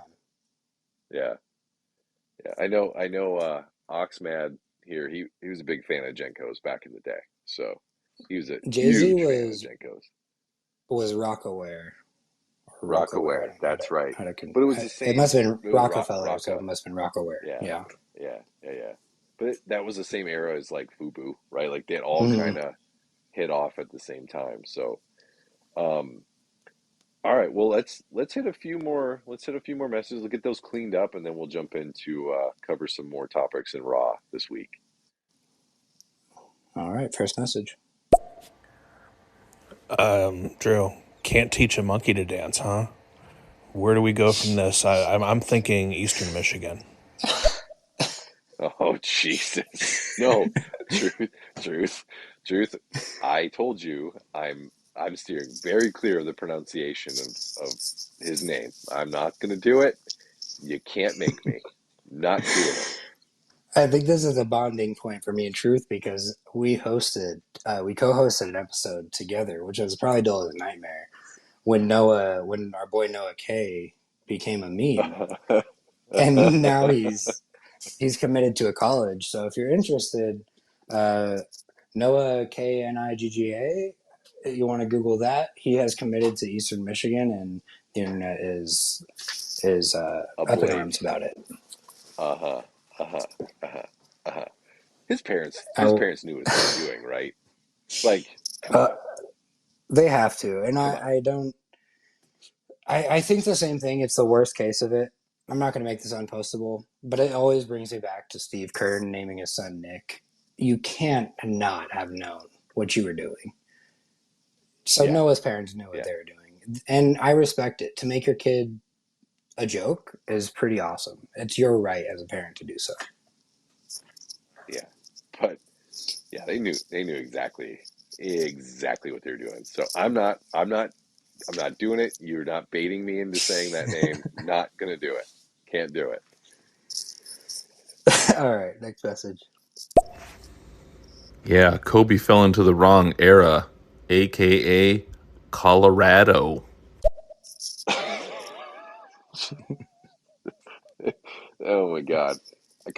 I thought that was might have been going like era as in like Air, air. yeah, Yeah, yep. I was like, oh, that might, yeah, for sure. Yikes. When you don't Yikes. get the transcript, you never know where it's gonna go. Nope. Nope. More thoughts on Kobe. Put it this way: Oh God. nobody's going to be able to talk me off of the "I hate LeBron" train. I think Kobe is better by some margin, maybe not a wide margin. But interestingly enough, neither of them would be on my all-time starting five if you had to slot players into positions. Um, I do commend LeBron on the amount of effort it takes to lose as many finals as he lost and thank Ray Allen for a couple of the ones he has as much as he needs to. Drew, comment? I mean, the when LeBron was 3-6 in the finals, and they were calling LeBron fans 3-6 Mafia, I was going through it. I'm not gonna lie. That was an incredible insult that I couldn't, I couldn't fight back. It was too good, so I can't even argue about the losses. So he's been to Right. 10 in a row, So but I was gonna 3-6 say, Mafia. so the ten in a row, I mean I think that's damn impressive. I mean, I don't know if anybody will ever see that again. Like 10 finals. I mean, Wemby might get to like five, right? And not with one team. Like LeBron took championship appearances with him wherever Right. he went. He didn't win them, but Right. that's crazy. Wemby is just he's gross. I'm sorry. I'm trying to be a fan, but I can't look at him on the court and think that that's a human. They call him No, the he's alien for a reason. yeah, he's a very odd looking person, but like because you've never seen someone that looks like him before. I mean, Manute Bol is probably the closest comparison, but athletically, not even in the same planet. Like And Bol Bol, who's Wemby this Phoenix is Suns legend, uh, right. is pretty crazy looking as well. But when you stand out for your size on an NBA court, there's something wrong. Like you can't. Yeah, LeBron was a freak, for example. He was six. They say he's 6'8", but you see him next to Dwight Howard and he's taller. So he's realistically probably been like 6'9", 6'10", 300 pounds his whole career, which is freakish for how athletic he is. And then you see Wemby and he's like 7'12", 130 pounds, and it's just off putting. I can't watch it. he's just like a walking toothpick. Like he just that's what he is. Like he's just all limbs and knob. Like his elbows are bone like knobby and yeah. But I mean, for being somebody who can like dunk from the 3-point line by taking one step, pretty. I mean, I just remarkably athletic. Like Banute Bol moved like he was the Tin Man. I mean, he had no lateral abilities at all. Like, yes, he blocked shots just because everyone still tried to play in the post that in that era and didn't realize like he can't go left and right. So don't go at him straight on. Come on. Yeah, it was a good time. I mean, I love that era of basketball. Who was the center for the Rockets? It was also grossly tall and also had the same issues. Either way, that's Uh another thing is that Wemby is shooting threes and stuff. Like, get out of here. right, I We're right. having a case study on like human evolution televised, and we're calling it basketball. But like Giannis was a freak for 2 years, and then a bigger freak comes along, and I don't even want to know. I see these tweets all the time. 7 foot 6 year old mixtape, and I don't want to know what we're going to see next. I think we've seen enough of human evolution. Uh yeah, Wemby's gonna be a problem. Wemby's gonna be a problem for quite a while. All right. Speaking of problems, let's talk about our guy Dominic Mysterio. And so are you up fully on what's going on with our guy Dominic Mysterio, or sorry, Lee's guy Dominic Mysterio, and the trouble he's got himself into? I'm not fully up on it. If you can give me a quick rundown, I'm vaguely aware, but Okay, not fully aware. all right. So for the last, let's say, a couple years, year and a half, he's been running with the Judgment Day, and he has an on-screen relationship with Rhea Ripley. Right. And a year or so ago, Rhea Ripley injured Liv Morgan and had her out of action for a while. And so since that point, Rhea Ripley has been on a absolute tear and had held the women's title belt for just over a year, I believe. It was like 367 days, or I don't remember what it was, but she held it for over a year. And a few weeks ago, right after WrestleMania, it came out that due to um, a post WrestleMania attack by Liv Morgan, Rhea Ripley injured her shoulder, which we were corrected. Sparkle Booty helped us out there and pointed us in the direction that she actually hurt her elbow in the match at WrestleMania, and that's why she's out. But the lead up here is that Liv Morgan actually injured her, and then we know that Becky Lynch won the title for a couple weeks, but now Liv Morgan has the title, and ever since winning the title, she has been terrorizing Dominic Mysterio by overtly coming on to him, trying to attract him, and really just get under the skin more of Rhea Ripley while she's on the shelf, rehabbing or whatever she's doing um, with the elbow injury. So this week, um, it started off. Raw kicked off with Drew McIntyre kind of leading up the show, talking about how he's going to kick Damian Priest's ass at the next pay-per-view. And then there was a behind-the-scenes segment of Dominic Mysterio, Liv Morgan coming up to Dominic Mysterio and slipping him, or trying to slip him her hotel key card. And that was the whole start of she's really amplifying what she did to him last week by coming on to him. She's amplifying it by trying to get him to come over to his hotel room. Now, one of the things with this is, if you paid close attention, the key card goes missing at some point in the episode. And if you were paying attention to the Judgment Day backstage, Finn Balor actually pocketed said key card for Liv Morgan's Mm. hotel room. So now we have intrigue within the Judgment Day, and there was a video tweeted out, I think last week or the week before, of Liv Morgan and Finn Balor getting out of the same vehicle. So right here we have kind of a really intriguing setup of a storyline where Rhea Ripley's going to come back and want to rip Liv Morgan in half for coming onto her man. But you also have the storyline of, what the hell, Finn Balor? What is he doing here? He's part of the Judgment Day. And what's he doing with Liv Morgan? So that's kind of the run of it here. So I don't know where you stand on Dominic Mysterio. Are you as big of a hater as Lee is? But that kind of gives us the run up to probably the most compelling storyline that's going on right now in the WWE, is the Dominic Mysterio, Rhea Ripley, Liv Morgan love triangle. Um, I have to root for Dominic Mysterio for having nepotism work in his favor. And I mean, he's not impressive looking by any means. And I'm looking at the screenshot now. I'm doing some producing on the show, and I'm seeing this screenshot of Liv Morgan in full mount on top of Dominic. Uh-huh. And, I wonder, you're speculating what Finn is doing with that card. Is she coming to take Rhea's place? What's happening there? But I can't hate Dominic Mysterio because he's just taking what was given to him, which is his name. And Right.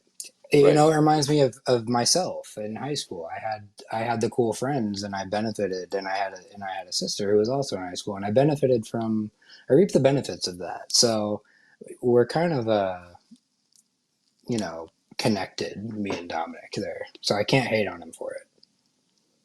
So, and I will. I guess I should say I don't know if you remember or if you were in the ecosystem of the WWE at the time when Dominic Mysterio was introduced to us. Do you remember what happened when Dominic Mysterio was introduced to the WWE? The first memory I have of him was crashing, I want to say Thanksgiving or Christmas at his dad's house. That was the first I had seen of him. Okay, so that was probably I would say it really was the buildup of his heel run to get him over as the preeminent heel, who gets mercifully booed every time he talks. But we were introduced to him as a sympathetic character because he was trying to protect Rey Mysterio, his dad, against Brock Lesnar, and we get introduced to them or him by Brock Lesnar giving him an F5. And so he was the kid trying to stand up for the dad. And next thing you know, he's getting an F5 from the biggest, WWE wrestler at that time. I mean, he had the belt, like he was it. So, so he's come all that way from being this kid being F5'd. Everyone was very sympathetic towards him, you know, underdog, to now this huge heel getting smooched live on TV by Liv Morgan, full mounted the next week by Liv Morgan, and then slipping key cards in the next week, right? So he's he's on an absolute heater right now, and so I know our guy Lee does not like Dominic Mysterio at all, but Out of pure I gotta jealousy, we say, have to say. that's what I'm just saying. I gotta say it's probably because of jealousy, and we know it's not because of Rhea Ripley. We know it's because of Liv Morgan, Right. right? Yeah, Our guy Lee has Rhea's a clearly not Lee's not his type. type. Nope, nope. Um, but so I'm actually quite interested to see where this goes with the storyline of the Judgment Day, and you can see it's kind of fracturing, right? It's gonna kind of break up, and Damian Priest is gonna go his own way at some point away from it, but certainly interested to see now how this develops with Finn Balor and Dominic. You could see them clashing over love interests at some point, right? Or you could see there's Oh, multiple ways that this can go, right? you're, so you're saying it could be Dominic and Rhea live in Finn? Is that what It you're could alluding to be. potentially? Well, I mean, or it could be that Rhea comes back and it's Finn and Dominic are vying for Liv's interests. Hmm. That's big potential. And Rhea comes back like, what the hell is this? And she comes back as a babyface to challenge Liv Morgan, right? So I don't know. I think there's a lot of interesting opportunities, a lot of interesting directions with that. But I think it would be remiss to take Rhea out of being the heel because she was the top heel female. So I think from that perspective, you gotta let that run a little bit. But I mean, if they're gonna bring Liv in to be the top female heel, then I guess Rhea's got to come back and take the throne, and it might be on the side of good. Yeah, I think that people have taken to Rhea. I could see her not being a heel and still being over for sure. Oh yeah, Um, yeah, and I think making Liv a heel is harder than making Rhea uh, someone who's sympathetic. So I think right. A that would be baby the face. challenge there. Yeah, yeah. Um, so are you up to date? Do you kind of know where the story has been with Sami Zayn? I know you're a big Sami Zayn guy. So Big Sami Sami Zayn Zayn, guy. Chad Gable, like, are you comfortable? Know exactly where this is going? See where it's been? Um, I, I I'm aware. I don't know the ins and outs of it where I could make a prediction I trust. Um, Gotcha. but I'm always gonna roll with my boy Sammy, and I'm gonna be Yep. biased towards him Yep. regardless of even if I did have inside information. Chad Gable, I've never loved him. They tried a lot. They've tried a lot of things with him, like we mentioned earlier, the Kurt Angle's son, the tag team thing, and he's kind of just like your pure wrestler guy. He's more likable Yep. than a Gunther because that's probably my least favorite wrestler right now. But I You only his persona is German. yeah, Like, I mean, ooh, I love Sami Zayn. So even if you told me, I got the dirt sheet, I know Chad Gable's going to win. I won't accept it yeah, until I see it. yeah, yeah. So, yeah. So the Alpha Academy, Otis. There's going to be, thinking down the This line here. So this is Chad tomorrow is Gate, their next match, right? yes, yeah. So the Clash at the Castle. Um, so thinking about down the line here, Chad Gable is, if he's not a free agent, he's close to it, Hmm. and he's probably of like not the upper echelon heel right now, but mid card heel, guy that could be Intercontinental title champion heel. That's his sweet spot right now, and he is nothing hotter as that piece, that villain. So he is. It sounds like he's a free agent or coming up on his contract, and it does sound like part of this deal of him getting a new contract, there may be a title change. I don't know because Sammy's only had it for just a short period of time, and it was such a remarkable win for him to take it off of Gunter that it would feel very odd for them to move on so quickly from his win. But if that's really part of keeping Chad Gable in WWE, sure, money talks, right? Right. So, um, I do but think this is a Sammy this is suffers from being Canadian and the fact that he's been around forever and he does whatever is asked of him. It's why I like him so much, him and Kevin Owens connection. And when you look behind the curtain and you realize like there are demands that need to be met as far as contracts go, I could mhm, see Sami Zayn doing what needs to be done for the best of the company because I feel like that's what he's always done. yep. Especially now, like with Vince out of the way, I don't know if he would be so open. Well, I don't even know if Sami Zayn would have an like have a chance if Vince McMahon was still around because I don't think Vince likes Right. Sammy at all, or really, Right. he's not a Sammy, he's not a Vince guy.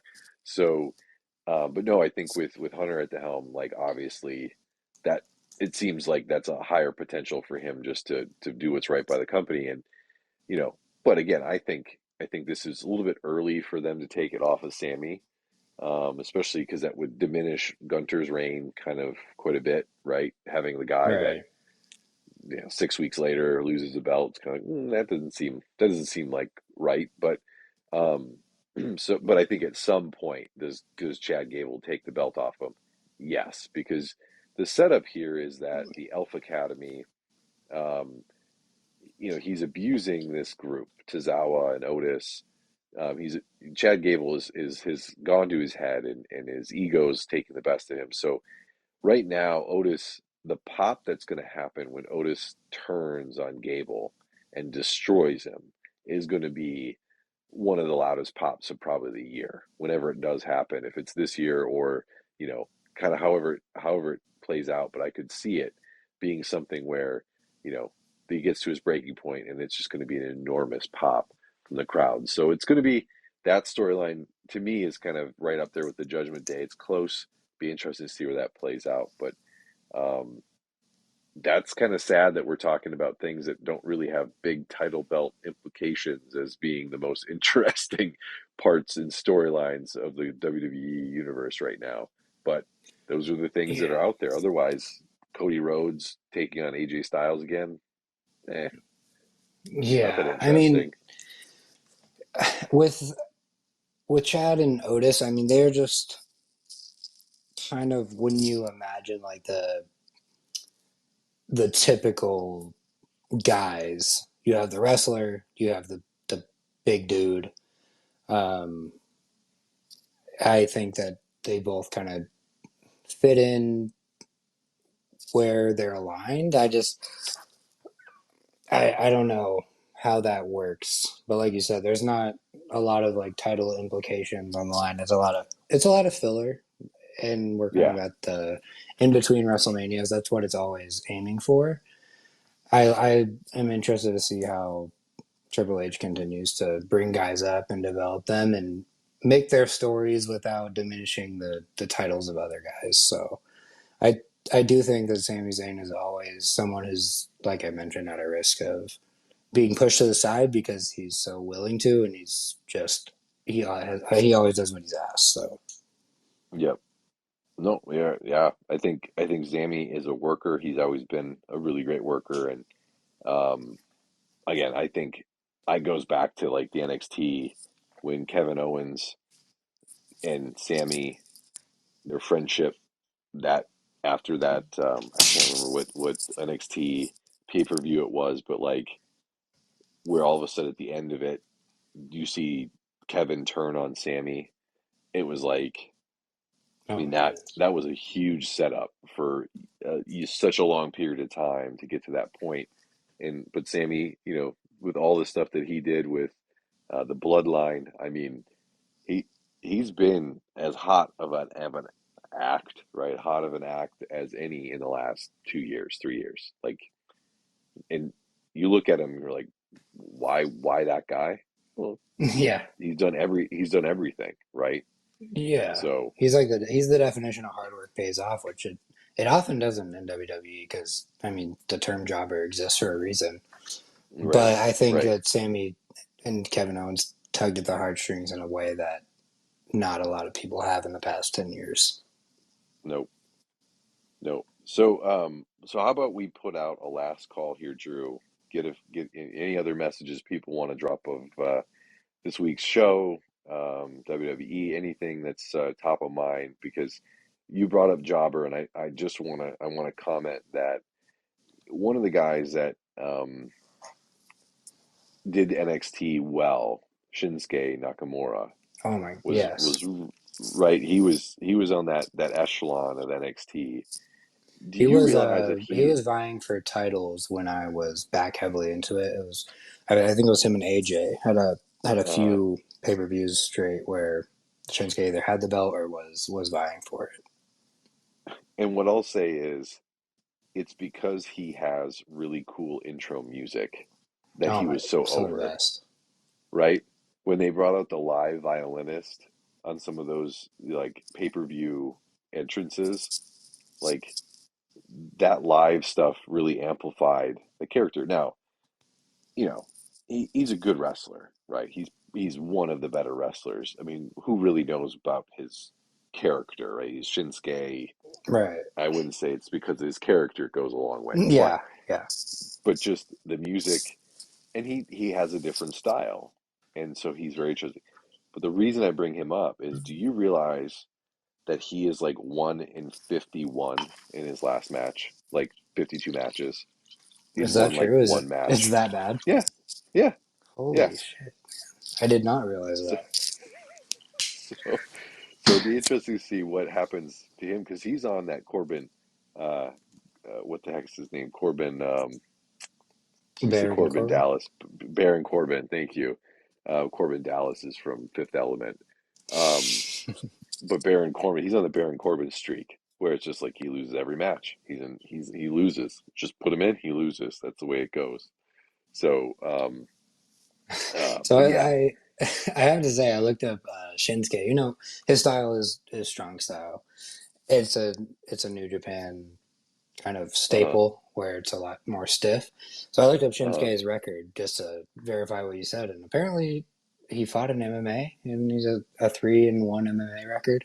oh, I Just a didn't fun know that. fact.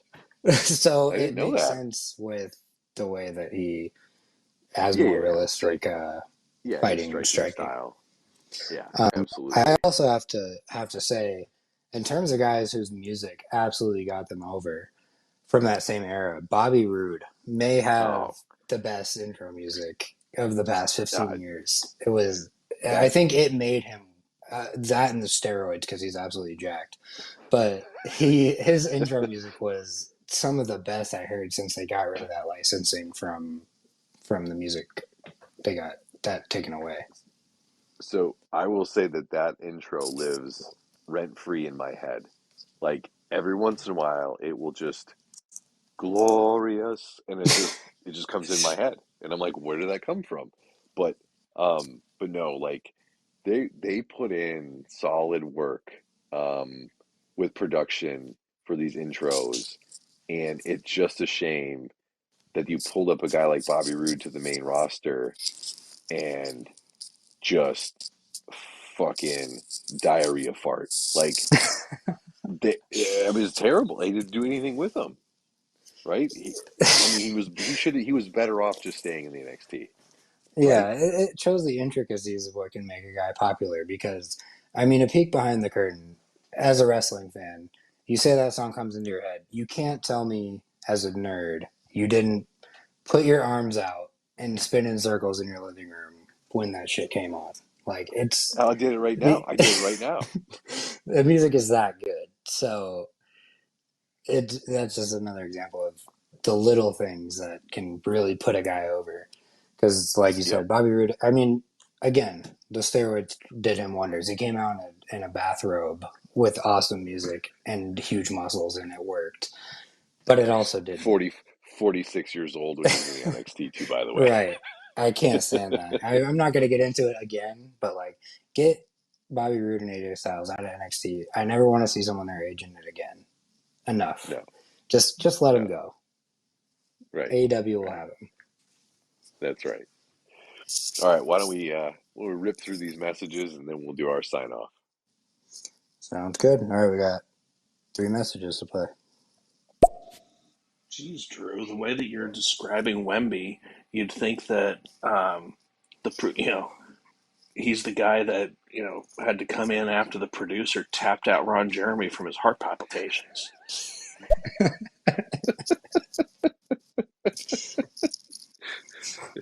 I don't think we need to comment on that. Just let that one live. But yeah, we'll leave it. We'll leave it where it is. Mateo. Hey, gents. Last call, so I just want to chime in and say great job again tonight. Fabulous. Love it. I did stop into Motor this evening, had a couple of beers with Katie Shady after work, like around 5:30. Fantastic. Great bar. She's super. We had a blast. You guys, if you ever find yourself in the Midwest, stop in Cincy and look us up. Have a great night and a good weekend. That's our guy. Thanks, Mateo. What, You are the man. You are the I, man. he knows his character when he lets the music play at the beginning. It's incredible. And I think, my comment on that, first of all, love you, Mateo. Thank you for sticking around. But I think there's a swing with the after show meetup that will inevitably happen. The Midwest is making a push. It was always Vegas. I think the Midwest is making a push to get everybody out there. So we'll see if we end Much up more in Cincinnati. If much Katie more Shady cost ever joins the effective. after show, maybe that would really help. But she Right. seems a little averse to it. So Well, Mateo, I she's think that's tired. your next It's mission. late. It's late. She's tired. It's late. She's the real estate mogul of Cincinnati. You can't. I mean, you can't. You got to be well rested to go do that. So yeah, no. How I mean, Mateo. I know we were on last call here, but you may it, you may want to let call into the baller lifestyle and just let them know if did she talk to you about her colonoscopy at all? Because that seems to be a big conversation piece for her. So just let us know. Call in the show. Let us know if she talked to you at all about that.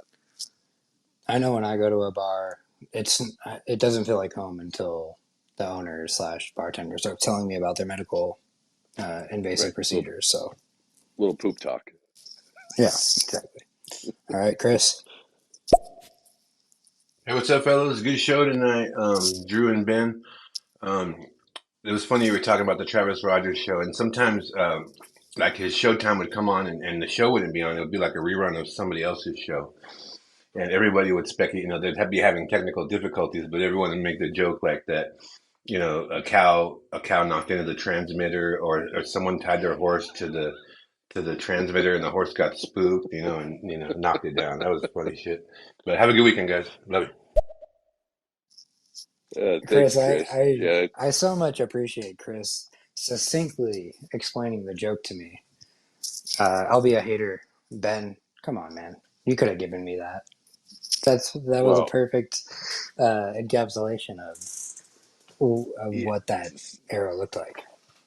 so I'm not I wasn't entrenched in it as much as Chris, and I know live stream their Oxmad live stream was, so I was hoping that they would explain, because I was gonna do a horrible job of that. So but no, that Chris, I know Chris has got the history there too, and I love when that gets thrown in to kind of clear up some of that stuff, because really just doing a review of some of Travis's stuff would be amazing shows. Like, I know Dola and Lee know a lot more about it than I do. Like, there was just a period of time I just didn't listen. I wasn't in on it, but being able to go back and listen to some of the Friday Facts and stuff, I wish I would have been able to listen to more of his shows, and I wish like YouTube would have been more of a thing then, because Yeah.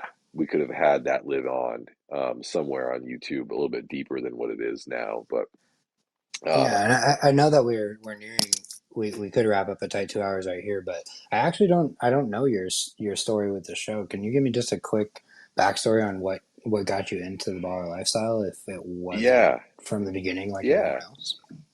Well, so I would say I'm probably one of the OGs that started right at the beginning. I know there were quite a few people that did, but like I would say, so I was a Friday Facts guy, and I would be, when I was living in Green Bay at the time, my cousin and Oxmad, we'd kind of hang out sometimes on Fridays, whenever we could get together, and we just sit in the basement and we would just rip Friday Facts after Friday Facts after Friday Facts, and that was kind of my intro to it. And then I just listened off and on throughout history, kind of just keeping up with it as I moved around the country and moved on to different places. But once I knew Brian started the podcast, I just jumped right in, first episode, and haven't missed one since. But at that time, like Travis, I just never there was not a place for Travis. I don't know, like it was just kind of a weird, like, depending on where I was living, or I was what I was doing for my work, like I couldn't listen all the time to Travis. So it was just whatever I would get here and there between Twitter or whatever. But it was always caught the Friday Facts, and so it was easy to kind of move over into the baller lifestyle when that started. Yeah, that was kind of the inception of I was originally a journalism major in college, and I had a radio show and a broadcast show in 2012, and that was before podcasting. And unfortunately, you've heard pieces of my podcast I used to have, but it was kind of the perfect timing for Brian to move to the podcast platform because it wasn't something Yep, people were doing. So it's yep, interesting to hear how everybody had their introduction to this show. yeah, and now, like, with YouTube being such a huge piece of podcasting, um, Brian, with the baller lifestyle, and Ed, like the fact that they don't do like a live video or anything, it feels just like weird, because it's like they're an old podcast because they've never just moved from podcasting into like YouTube, right? So it's kind of this. It's really been interesting to see how podcasting has changed, and like monetization on YouTube has been such a big deal. But yeah, like I don't know, it's kind of fun just to sit and listen. You don't have to watch it. Watch Brian and Ed do their thing. Like, you just listen to it. Yeah, But there it's not were a regional approach anymore where you can only hear Travis or Brian if you're in Houston. It's people will right, follow where their people go. Like the Levitard show, I've been a fan for 15 years. It's a Miami show, but right, because of podcasts, I've had access to it, unfettered access to it since they incepted podcasts. So yeah, it's Yeah. an interesting look at how media has changed and will continue to. We do have one last message. I'm sorry, Yeah, Ben. I let's interrupted hit you there. that. Did you have anything to wrap that up No, with? I, the only thing I was gonna say is there. I wish there were video of Travis during the Friday Facts pretty much every time Brian was on doing the Friday Facts. Like, I wish that video of him responding to some of Brian's Friday Facts would be just amazing content. Like, I never laughed as hard to some like to comedians as I would to the Friday Facts. It just worked. And but it's just a shame that YouTube wasn't really a thing. There wasn't capture of video, wasn't just a thing at the time. But yeah, I think being able to see Travis respond would have been just amazing in video form. But yeah, Yeah. Well, all right. Well, I'm going to play this last message from Laura and we'll yeah. wrap it up. Hi, sorry I'm back. We had to talk shit about some anesthesiologists and CT techs, and I just couldn't ignore that because I miss the hospital. Well, it's always good to talk shit. Always. We will, and people are just pelting us with snowballs here, but always good to talk shit. And, anesthesiologists, that's a group of doctors it's good to talk shit about because they're never on time, the motherfuckers. So talk shit. Talk that shit, Laura. Yeah, you're doing the Lord's work, Laura, you as a nurse. I'll sign off today by thanking everyone who joined us today. Chris Pareda, Oxmad, Laura, you're all still here. Love you guys. Thank you so much for joining. And Ben, I was nice today, and I appreciate the invite to co-host. I love doing it. I kind of co-host in my own way through messages on the other shows, and I hope it isn't too invasive because I guess I don't like the sound of my own voice, but it appears that I do. So I appreciate you guys having me, and I'll be back to being your biggest hater next week. I look forward to it. Hey, Drew, I appreciate you filling in. I know we kind of thought we were going to have a three-man booth, and then we had an about face here, and I was like, I appreciate you sticking with us. There was no doubt we would be having some good laughs, having some good fun. We've done this before, prior to this podcast life cycle, but realistically, dude, it's always fun to hang out and just chat. I don't really think you hate me, but well, I guess we'll see what Of happens course. next week. Um, but no, as you said, appreciate everyone calling in. Appreciate everyone joining us here tonight, and we will see you same time, same place next week. Love y'all. See you next week. Thank you.